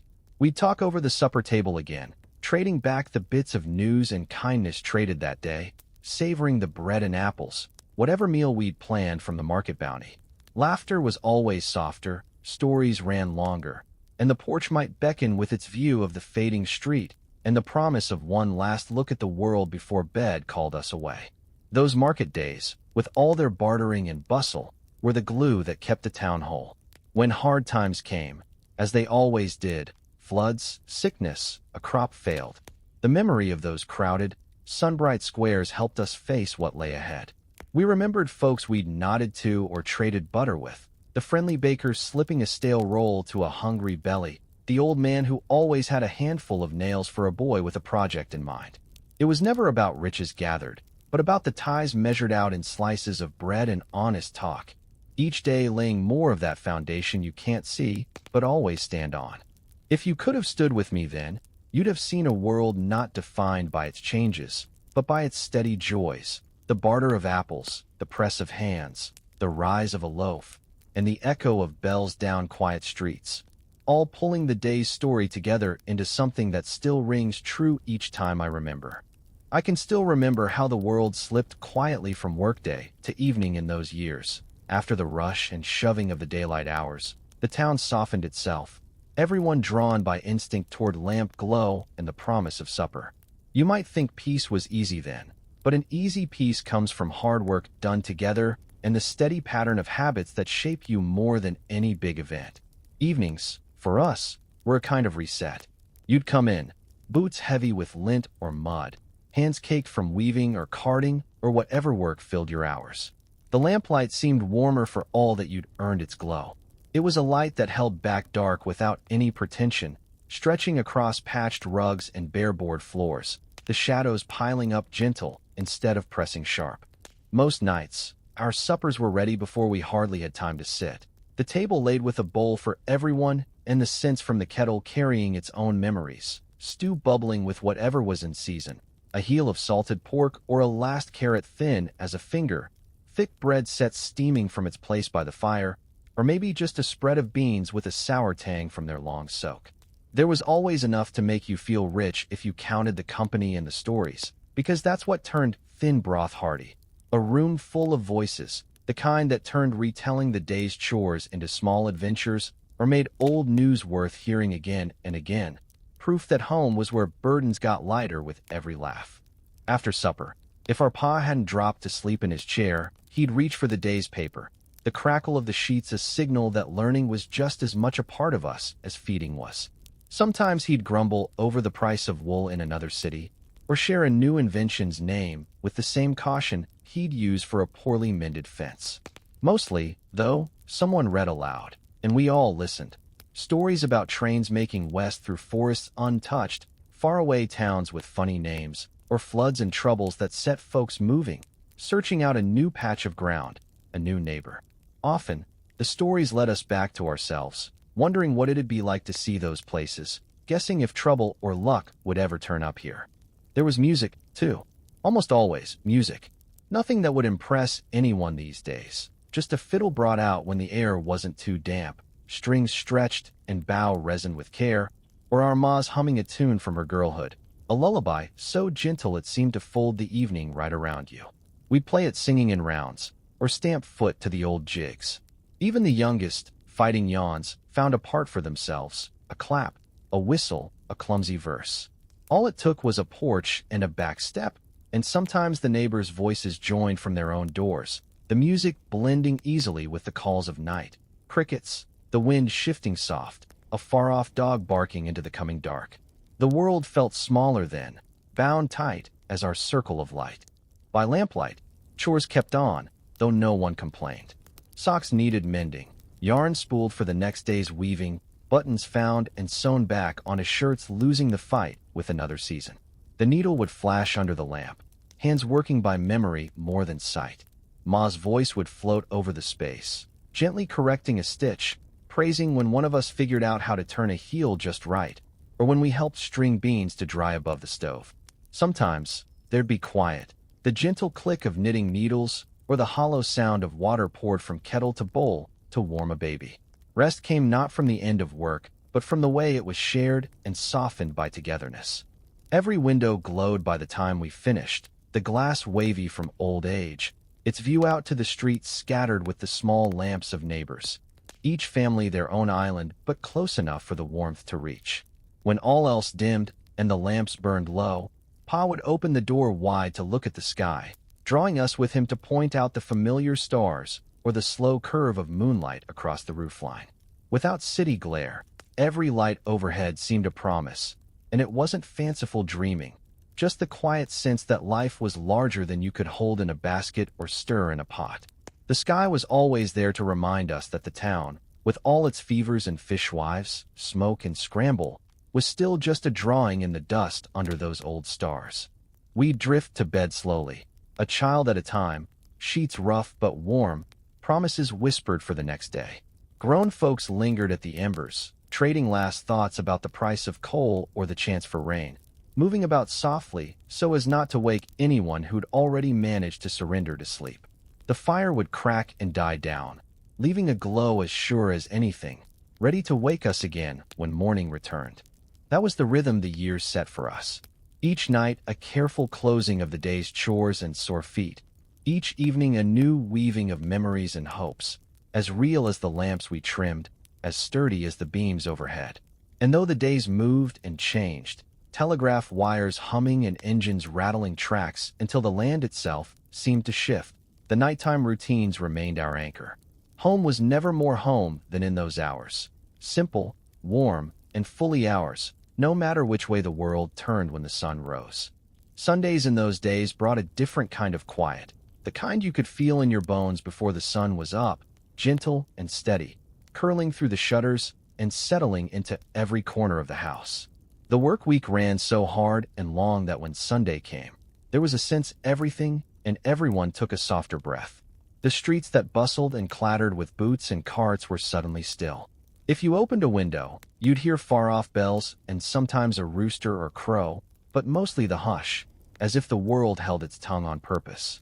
You'd see dresses laid out the night before, best boots buffed at the hearth, and ma smoothing collars and braids, the thick, quiet sign that even the youngest understood it was a special day, not just another string of hours. Breakfast lingered longer on that morning, bowls of porridge or slices of bread with apple butter eaten slow, while Pa read a verse from the Bible, the words floating gentle as the steam from the tea. No rushing, no scolding, just the warmth of voices and the steady clink of spoons and mugs. Soon the house emptied, doors swung wide, and you'd step into streets sponged clean by the week's rain, light dappling changes on familiar paths. Families walked together, their good coats and bonnets making every face fresher and every stride surer. The church itself sat on its small hill, painted white as a new dawn, the bell rope pulled by the oldest deacon, sound rolling out over fields and the edge of town, calling together not just believers, but all who wanted to hear a bit of welcome after days spent apart. Inside, the church was always cool at first, smells of pine and old hymnal paper mixing with a whiff of rose water or wool from coats freshly brushed. The pews creaked, old and sturdy, each groove worn by generations of hands and elbows leaning in for the prayer or the sermon. We'd crowd in, no assigned seats, but a kind of pattern settled over years. Families here, old men at the aisle, mothers with the little ones squeezed between aunts or cousins. There was chatter, low and polite, stories passed soft about market fortunes or fevers beaten or lost, but it all faded as the hymns began. Singing on Sundays was a kind of lifting, the familiar tunes rising full and simple, voices rough but true, filling the rafters with the sort of hope you could carry home long after the day was done. No organ for many, just a pitch pipe and memory, the verses winding through everyone until it felt like even the walls hummed along. The preacher's words came measured from the pulpit, slow and deep, marking time with hard truths and gentle reminders. Often he talked of holding fast when the world turned cruel, about cholera sweeping through or drought making cornfields suck at dust, about fathers bent from mill shifts and mothers sitting lonely with too many chores and not enough laughter. He'd speak of the big things, but always came back round to the small, steady faith that held families together. Looking after a sick neighbor, saving a coin for a cousin arriving with nothing, offering a prayer for strangers. Sometimes the sermon ran hard, hands gripped tight on the pew rail, pa's jaw locked in thought. Sometimes, when hope ran thin, there'd be more tears than nods, the words lingering long after the last amen. After church, the sunlight always seemed sweeter. People spilled outside, voices now loud and laughing in the yard, children shaking off all pretense of Sunday best to kick at stones or race around the grave markers, their laughter a balm for the grown-ups circling through handshakes and hellos. The potluck table would groan, planks roped together and covered with pies and slabs of ham, apple rings and pickles, breads and beans. There was never any true accounting, just dishes passed round, bites traded, compliments tossed as easy as crusts to rooting dogs running edge the yard. Ma would lean into conversations about pie crust or preserves, exchanging recipes scratched on paper bits, while Pa would swap news on mill work and prices, everyone looking to harvest or to jobs that might put a little more food on the table. The rest of the day ran gentle. Folks lingered, sharing food and talking about nothing and everything all at once. Games of hoop and stick wound slow across the grass. Elders rocked on benches whittling shapes from spare wood, and young ones tumbled in their Sunday clothes. Grass stains and muddy knees no sin on a day so sweet. Some folks' heads bent together to pray for better fortune. Others drifted to the edge of yard for quieter words, families trading seeds for next season or promising to visit soon. All around, the hum of community pulsed, the deep knowledge that come what may. Every Sunday pulled us all back into each other's orbit, filling up the emptiness that work and loss sometimes carved out. As the sun began to set, families gathered up their things, coats shaken, baskets loaded with leftovers, voices softer now as the churchyard emptied. The walk home ran slow, children held by the hand, old folks helped steady over the ruts and stones. Along the road, the last light painted roofs gold, voices exchanged in the warm dusk about the week ahead. Back home, Sunday lingered, a bit of pie saved for evening, hands washed without hurry, faces bright with a kind of busy contentment. The air filled with the sweet residue of sermons and music, laughter and tears bound up in a patchwork richer than any cloth off the mill's looms. When darkness finally came, the house was at peace. Lamps were trimmed low, the fire banked against the chill, and prayers whispered careful for more days as gentle as that. Pa would share a last thought. Ma might sing a bit of quiet tune, and the doors and windows were closed not in fear, but in comfort, the whole family tucked safe because of all they'd shared and seen. That was a Sunday in those years, a perfect circle. Work paused, worries eased, hope kindled afresh for whatever waited in the next dawn. Life kept turning, kind and sure, Sundays soldering together the rest of the week, giving strength to the ways folks faced it all, together. When the day's labor and Sunday's gathering both faded quiet, the real spirit of those 1830s homes came alive in the soft stretch between lamplight and midnight, an hour when voices slowed in family, thick with the memory of supper and song, gathered together, drawing warmth from fire and the sound of each other. It's easy, looking back, to imagine faint golden lights spilling from windows dotted along a lane, the world outside resting, winter wind blocked by shutters, and the peaceful assurance that inside, life cycled with gentle purpose. After the last plate was scraped and stories tidied away, families settled in for evening's routines, the worn tin lamp trimmed and lit, its wick punctuating every shadow with the kindest yellow glow. The air inside was always thick with bread scent and hearth smoke, and even tired souls found the comfort of a chair close to the fire, boots set to dry, socks hung on a line behind coals, ready for tomorrow. Each night, Pa would stretch his legs, shift his weight, and let the hush creep in, a hush full of gratitude, because hardship always sat near but hope pressed closer. With chores winding down, the room gained the sound of mending. Vanished were the clangs and clatters of workday, replaced instead by the rhythmic pass of needles, yarn pulled tight through sock heels, shirts reclaimed for another season. Ma, steady as sunrise, guided tiny stitches, her voice both correcting and encouraging as she moved from chair to child, lamp at her elbow, teaching patient lessons learned by heart. Sometimes, Grandpa's hands joined in, knuckles swollen with age but still good for tying strong knots and threading buttonholes. Children watched, learning quiet skill, fingers fumbling at first but finding their own pattern by week's end. When everyone had a spell to sit, the talk wound low and easy, stories rising out of the kitchen and drifting through the lamplight. Pa told tales of his first jobs at the loom, fingers sore from wool spun week after week, stories of the old mill owner, and the day the new steam engine replaced horses in the yard. The little ones listened, curled under rag quilts, asking questions about the strange world outside their door, askings about how telegraph wires sang under a storm, or how apple harvest brought half the county hunched over barrels. Each story passed from one mouth to the next, each detail remembered and retold 100 times, until it became part of what the family carried into sleep each night. Sometimes laughter punctured the quiet, not with any sharpness, but with ease, a joke about a crooked loaf or the neighbor's stubborn goat, or a tale of market trade gone wrong, a chicken swapped for a jam pot cracked at the bottom. There was laughter at quarreling over pies, at Pa missing his step for the third time on the porch after stewing over news in the paper, and children snickering at Grandpa's worn-out boots. Laughter was the home's heartbeat, settling nerves and binding kin tighter than any rail, and even on lean nights, joy found its place at the table. Hard times came too. There were evenings when the lamp burned low because oil was costly, when news from the Telegraph brought word of a neighbor fallen to the fever or crops spoiled to rot. On nights when sorrow pressed in, and the world beyond the window seemed wider than any family could hold, voices hushed softer, stories passed with a kind of reverence for those lost, and prayers whispered above the embers, each name spoken with care. Those quiet moments bound the family strongest.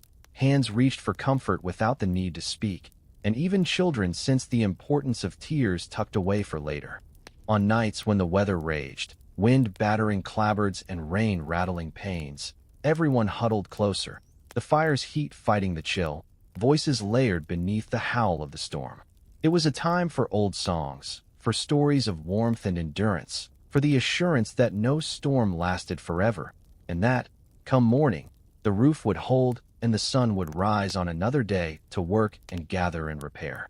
Children shivered a little, thrilled and comforted, knowing that between family and fire, nothing could reach them without first circling the room crowded with the ones who kept them safe. Music was another part of the evening's fabric.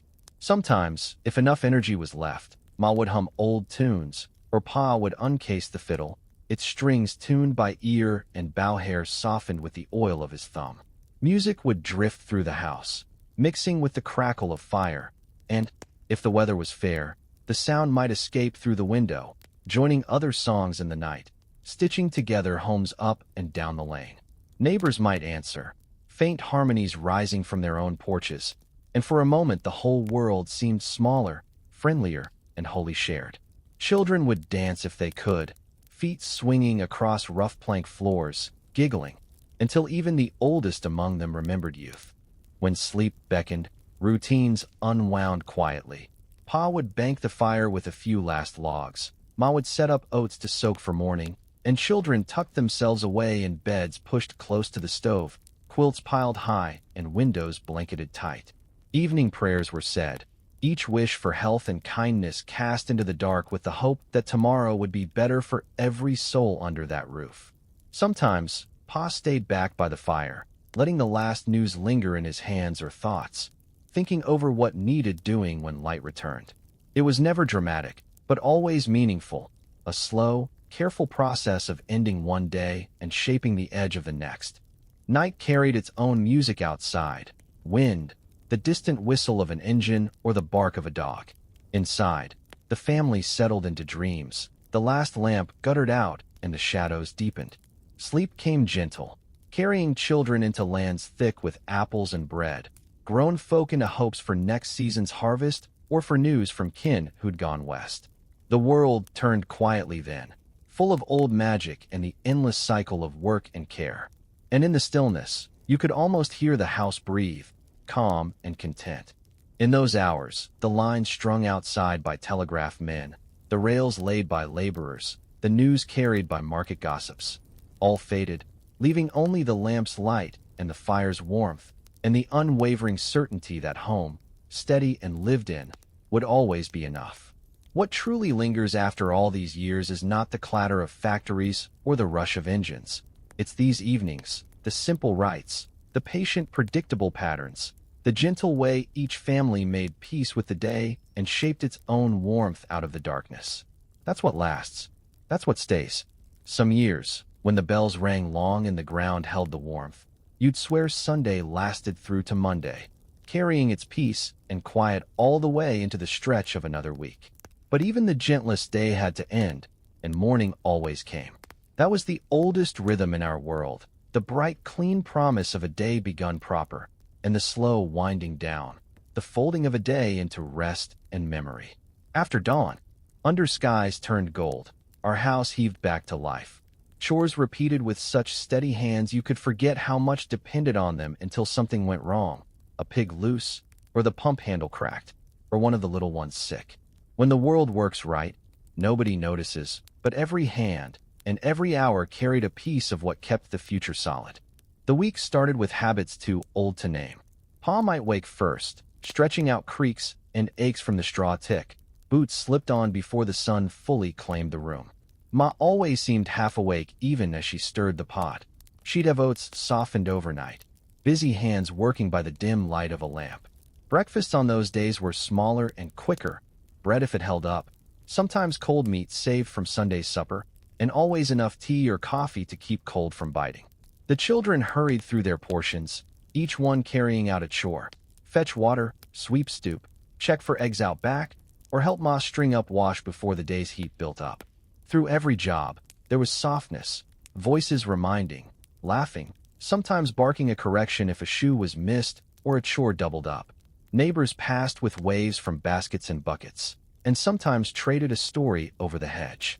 The heart of the week was work, steady, honest, tiring, and so much more than just what happened inside the mill, church, or kitchen walls. There was the spinning of wool, the fixing of tools or carts, the careful tending of a garden plot or a patch of potatoes gone leggy in the early sun.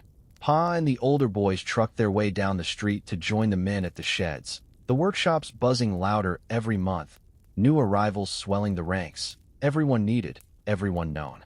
The mill itself bustled from dawn to near dark, overseers keeping eyes keen, hands flying over looms, threads winding, the air thick with dust and sweat. Breaks came only with the whistle, Lunches out of tins, bread and cheese split, a few minutes to tell a joke or pass some news. Sometimes the talk ran deeper. A cousin married out west, a neighbor taking sick, the promise of more work when the rail line extended, but most days moved in patterns that felt like they'd never change. Home was a world apart, quieter even in the rush. Ma, together with the girls and sometimes the younger boys, turned hours over to washing, mending, cleaning, and preparing for meals. The laundry alone was half a day's work, kettle boiling over the yard, clothes beaten against stones or scrubbed on boards, water carried from the pump and wrung out with sore hands. Inside, baking meant flour measured out by careful eye, doughs mixed and set before the heat rose enough to bake true, always the hope for a bit extra when the market had gone well. The home filled with smells as wholesome as any hymn: meat roasting, vegetables simmering, bread browning, enough to make anyone forgive the tiredness of the old wooden floor. Young ones went to school most weeks, the building itself a rough square holding more hopes than facts, lessons switching from letters to sums, and sometimes bits of geography or old stories retold by the teacher in a voice even Pa said could make a stubborn hound sit and listen. Any break meant games, hoops on the grass, tag through the alley, or sometimes just lying on warm earth watching clouds chase each other across the sky. That was a place to learn, yes, but mostly a place for children to dream of the wider world, a world not just shaped by rails and wires, but by every wonder they'd yet to see. The market remained the pulse. Every Saturday, folks gathered, farmers with their wagons, craftsmen with their tools, children with baskets looking for a treat. Goods were traded back and forth, news flitted in and out, and hands clenched in agreement sealed more than just the deal. They pledged trust, future, and sometimes forgiveness. Disputes melted easy in the market sun, or at least they softened until families could talk them out at home, knowing that what was shared and given would always come back in another form. Everyone pitched in, and those who couldn't were looked after. Rainy days brought a change. Chores stayed inside, stories ran longer, music from the porch or by the fire returned, and work slowed to match the tick of drops on tin roofs. Singing filled the space, old tunes drifting out behind gray glass, voices warm as bread from the oven. Children would curl under quilts, Grandpa's tales growing several inches taller with every retelling, Ma laughing as she pieced patches over worn knees or elbows. These were days where patience grew, sorrow might edge close, but family and warmth kept the worst outside the door. As dusk rolled in, home gathered itself tight. Supper thickened with whatever the day's work provided: beans and rice or potatoes, stew cut with fresh meat when luck ran high, sometimes a pie for those who'd done well at market, sometimes just boiled apples and a smile. The table meant togetherness, elbows jostling, hands reaching for seconds, voices rumbling over the quiet like the wind at the window. Arguments flickered, but laughter outlasted them, and every bit of spit and vinegar was forgiven by bedtime. Lamplight took hold as darkness pressed against the panes, stories blending with prayers, songs smoothed by sleepiness, old men pulling pipes by the hearth, women finishing stitches or folding clothes for another day. The house, alive with whisper and promise, found peace. Pa banking the fire, Ma pinning shut the damp from outside, little ones tucked deep with the weight of quilts and promise of dreams made gentle. Often, as the world slept, hope lingered. The rails and wires were out there, far off, reminding everyone that change was coming, though not always as fast or as harsh as feared. Sometimes, news startled even the oldest: the promise of a new baby, a wedding set for spring, or a cousin's return from the east. Every bit of news wound itself through the routines, through the meals and chores and market days, shaping the story of how a town found itself. Quiet moments late at night belonged to the children who dreamed big, the old who forgave yesterday, and the rest who simply counted themselves lucky for one night of peace. If you listen now, you can almost hear it again: the steady churn of looms, the sweep of water at the pump, the measured hush of voices at twilight.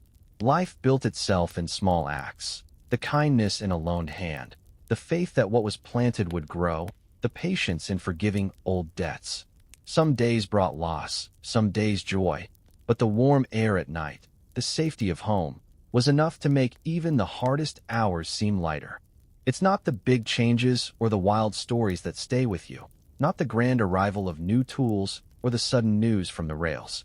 What lasts are the long strings of hours tied together, meals shared, chores finished, market laughter, the tune of a hymn, grain measured and bread rising, fires banked and hope counted out slow. That's the true story of a home, a town, a life measured by each morning welcomed and each night endured. Even now, looking back, every memory is a lantern, steady, simple, casting just enough light for you to see the good that came from living honest and close. Spring comes in slow to the old town, first with a bite of thaw in the ground and a haze of mud that clings to boots, then with sunlight finding its way across sagging rooftops and the quickening of everything that pulled itself through winter's hold. In the fields just outside the brick rows, you could smell promise in the wet air, children's laughter breaking out whenever the wind nudged the last crust of ice from the well bucket. For a world bent by work and worry, spring was a beginning hidden in chores, a patch of green poking up through cold, stiff dirt. Mornings changed, a little at a time. The doors and windows, closed so tight against snow and smoke, creaked open with the season, letting in light that warmed breakfast tables and the deep corners of each room. Everyone had a way of greeting it. Ma sweeping out the last of last year's ashes, Pa testing the tools that waited all winter in the shadows, the children pulling out last autumn's kites and running wild on whatever scrubby patch of common land the animals hadn't yet claimed. The river started running free again, moving folks to talk of fishing and crossings, of the new boats that might bring mail and news from King Gone West. The market grew livelier every week. The carts rolled in with crates of early shoots, baskets of eggs laid by hens eager for sunlight, and barrels of pickled roots stored long and lean through the hard months. The bakers set up tables with small loaves, and the butchers trundled out spring lamb, their calls mixing with gossip, laughter, and the occasional argument about prices or rumors from the next town over. All the talk of telegraph wires faded a little with the turn of the year. It was what bloomed or broke ground that mattered most just then. For some, the change was a thing to worry over. If you'd lost what you'd planted, or if sickness had lingered too long in your house, it took faith and grit to see the green as a promise rather than a test. There were always chores to finish before planting. Pa would sharpen the plow, the boys digging through the barn for seed to spare, the rest of us shaking out blankets and rags now that the sun offered the chance to dry what had soaked for months. Ma planned meals with the first fresh spring onions and early greens, boiling pots that tasted of hope more than anything else. Evenings brought families together with plans for what would go in each row, what old debts would finally be paid, what fences needed patching before livestock found the holes. You learned quick that spring waited for no one, and a skipped job might mean a lean supper come fall. Work in the mill picked up with the change in weather, the looms running faster as orders built up for lighter clothes and bolts for summer fairs. Windows, long shut, swung wide, letting dust out and song drift down the alley to the river's edge. Children finished up their lessons at the small school, eager for recess on days when sunshine held, better still for afternoons when they could join the grown folk hauling and planting. Even the nights grew shorter, and bedtime came as a relief, not an escape from cold but a rest earned honest after the world's muscle woke up again.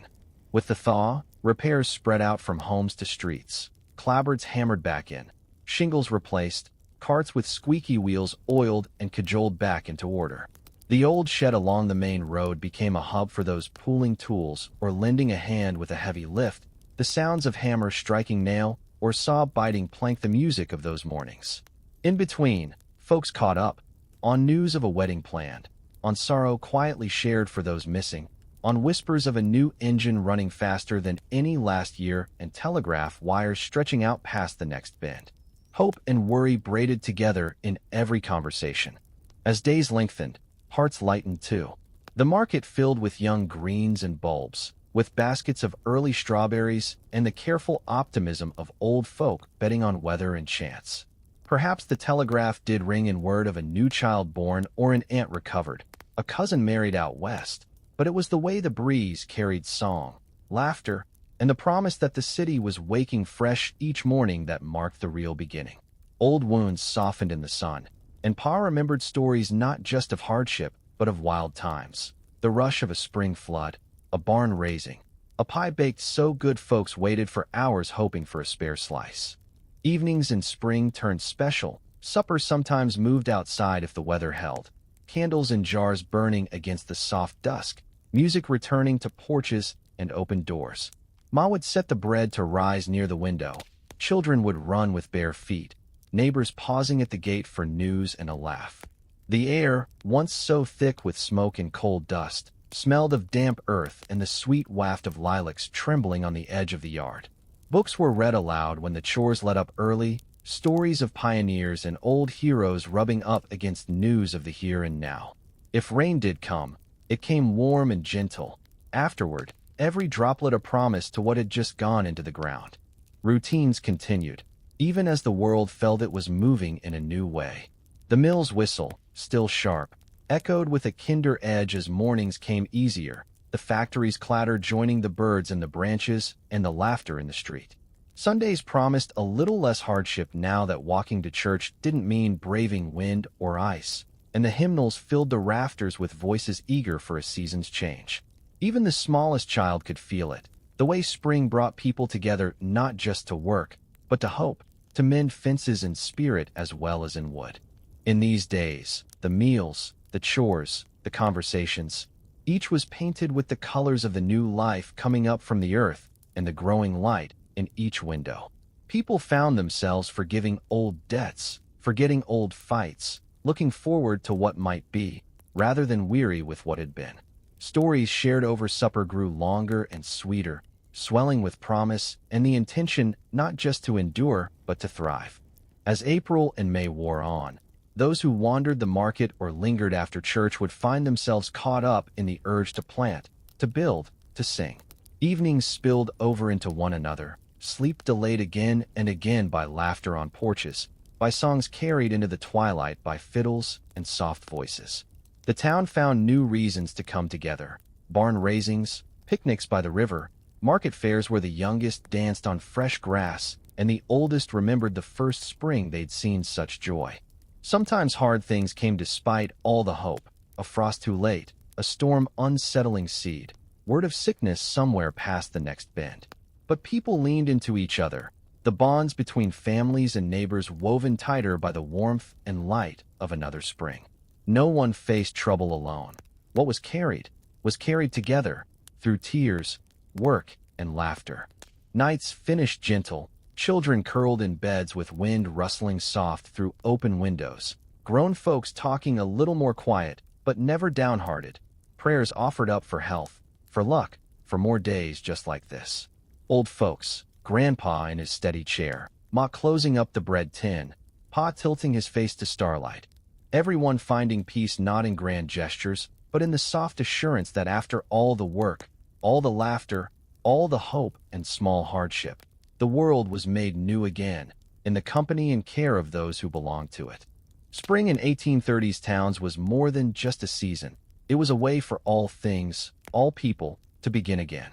Each year, each dawn, each story, and all of it measured not in fortunes or failures, but in the simple, endless rhythm of living honest, close, and kind.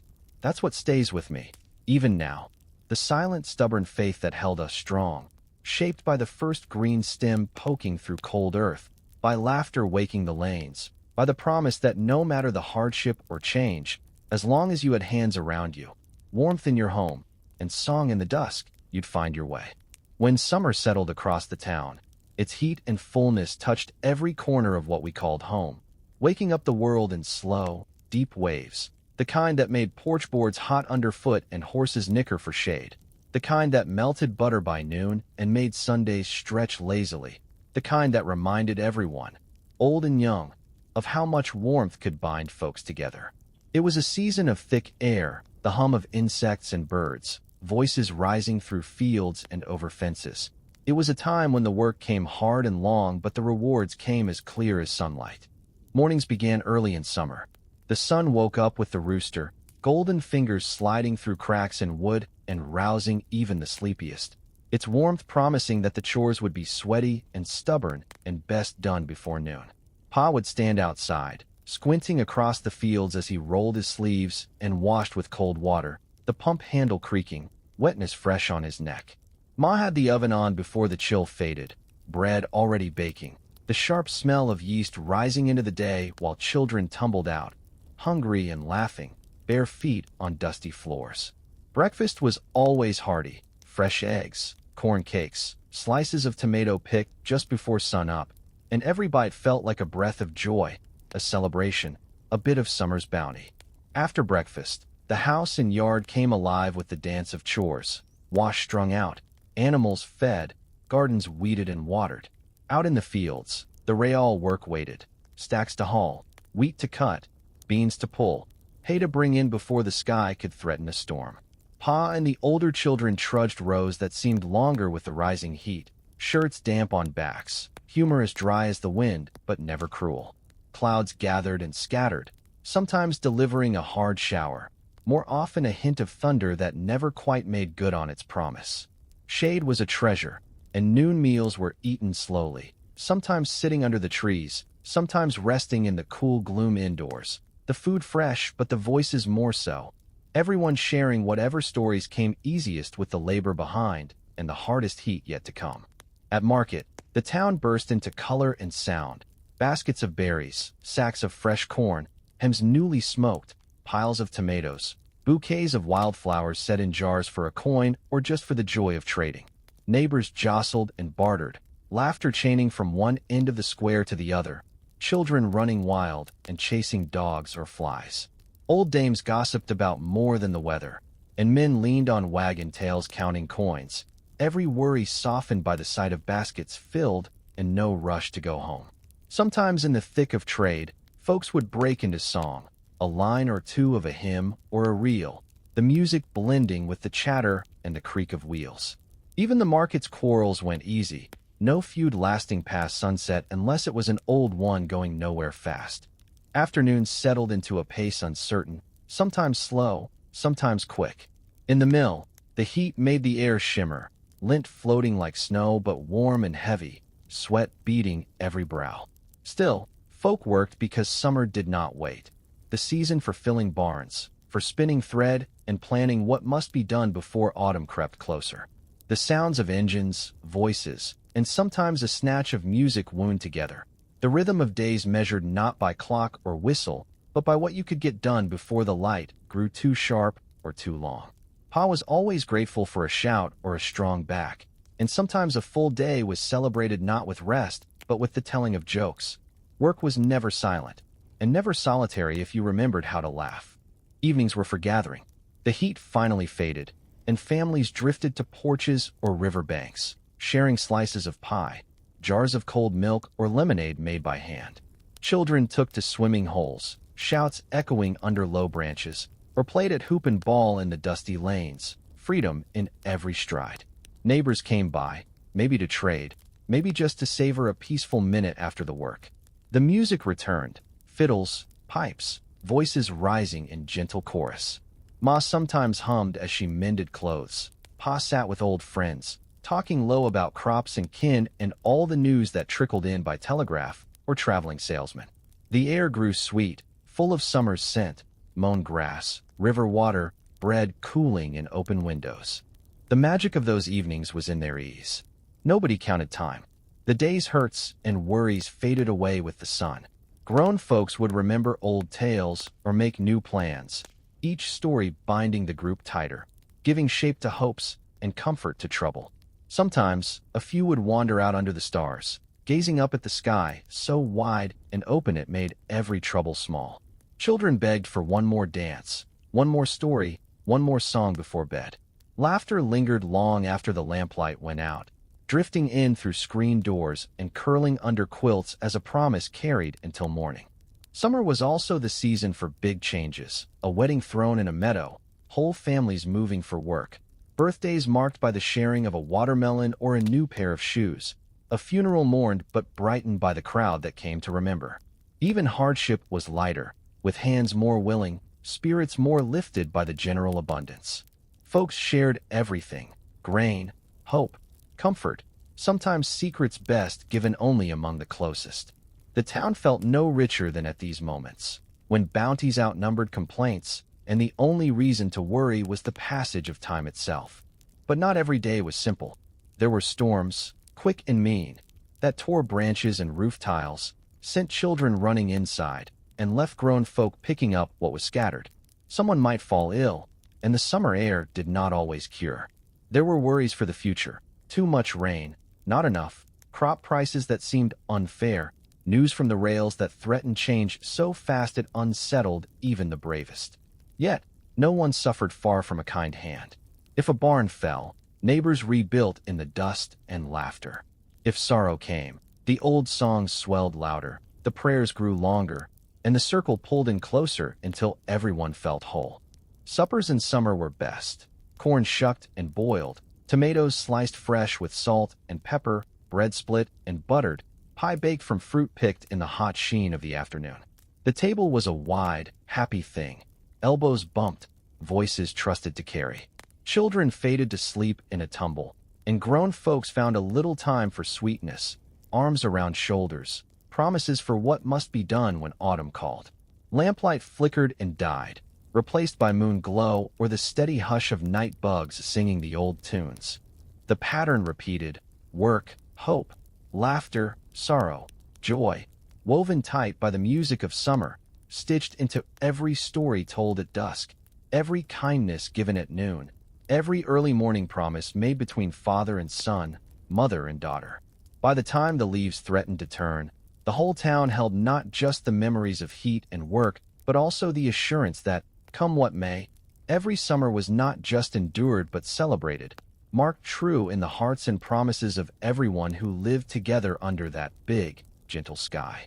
That was what summer gave: the best days and some of the hardest, the brightest mornings and the kindest nights, all of it shaped by the steady hands and steady love of people who understood that the real bounty was not what grew in rows or ripened on vines, but what lasted, in laughter, in song, in the sharing of stories, and in the deep, honest comfort found at home.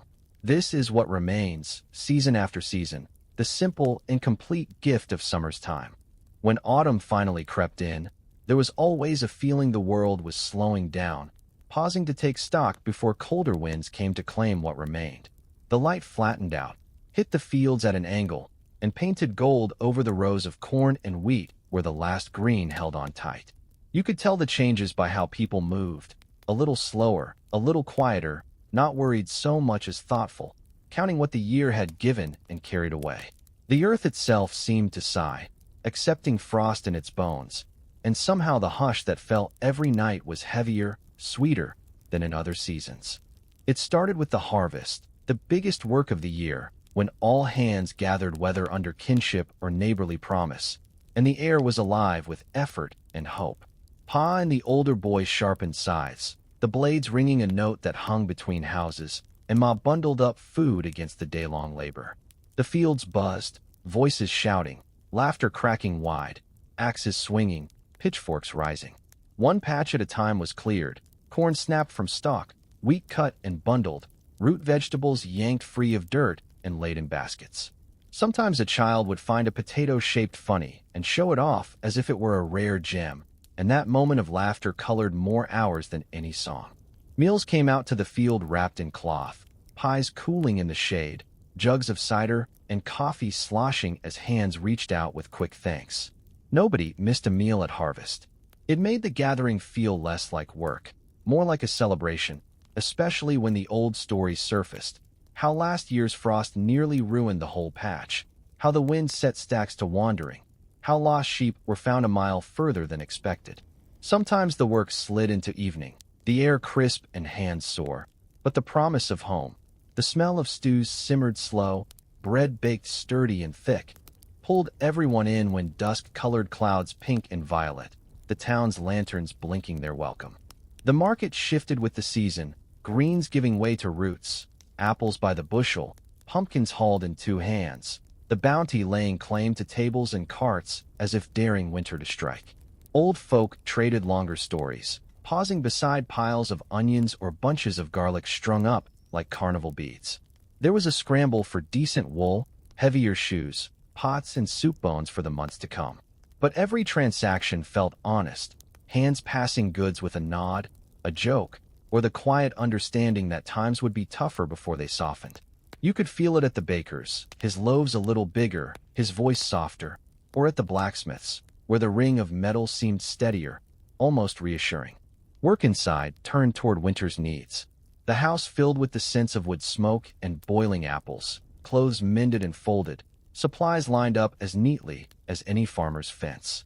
Ma set jams and jellies in glass. Pa stacked the woodpile against every wall. The barn was swept twice over. Animals brought in early and given more hay. Chickens shut up tight when night wheeled in fast. Children hunted through drawers and bins for the warmest socks, the oldest sweater, always hoping for a surprise. A coat so thick it nearly stood on its own, or mittens tickled together from spare yarn. Evenings fell longer, and lamplight shined stronger, rooms rimmed with shadow and the smallest quiet. Family drifted together naturally. No need for invitation to sit at the hearth. No reason not to pull out old board games or puzzle over lines of a favorite hymn. Pa sometimes set to carving, shaping spoons or simple toys, his knife working slow, Ma stitching comforters from scraps saved months.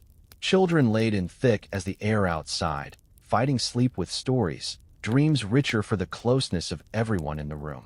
Autumn was also the season for tales, the old ones, seasoned by time and worry, the kind that bound generations tighter than the thickest coat. There were stories of the mill, of the river floods, of telegraph wires humming with news far away, stories of strangers who stayed for holidays, or tricks played on Halloween when lanterns flickered and faces went masked, songs rising rough and sweet as cider.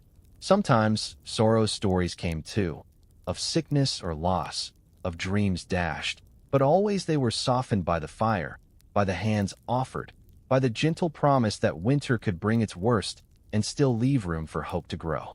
Fires blazed and sometimes danced out of bounds, but neighbors pitched in with buckets and blankets, laughter chasing the fear until calm returned. Windows gleamed with the reflections of lanterns and candles, the world inside softer and warmer for the cold that pressed at the panes. No one wanted to linger in the dark outside longer than they had to. Those hours were for home, for kin, for rest. The church, always the town's heart, filled with autumn's blessings. People sang louder, their voices rough with the promise of winter and farewell to the golden days. The preacher reminded folk of gratitude, of faith, of the need to carry each other, no matter what waited under the snow. After service, the yard was alive with hugs, with pies traded for prayers, and children raced as though autumn could last forever. Before sleep, folk counted their blessings, Pa and Ma, each child, a roof over the heads, a loaf rising well, news from the telegraph, the old dog asleep by the fire. Troubles lingered, but rarely outlasted the strength of shared kindness. Some nights' dreams were bright, some touched by worry, but every morning brought another chance, another meal, another laugh or song, another turn toward spring. By the last days of harvest, when the corn husks rattled in cold wind, homes stood ready for what would come next. Winter's first frost glimmered on each step, but the lamps and fires, the shelves and chests, the quiet, weathered voices promising togetherness, all spelled out the town's true wealth. That's how autumn worked. A gathering in, a deepening, a time to remind yourself, no matter the years, that as the leaves fell, there was a blanket of memory ready to keep you, a landscape painted by all that you'd planted and pulled and built and lost and hoped for. Autumn was a promise that held against every possible storm, and the good of it, shared honest, close around the table and warm in the lamplight, was a song you could carry through every dark and cold, right into the spring.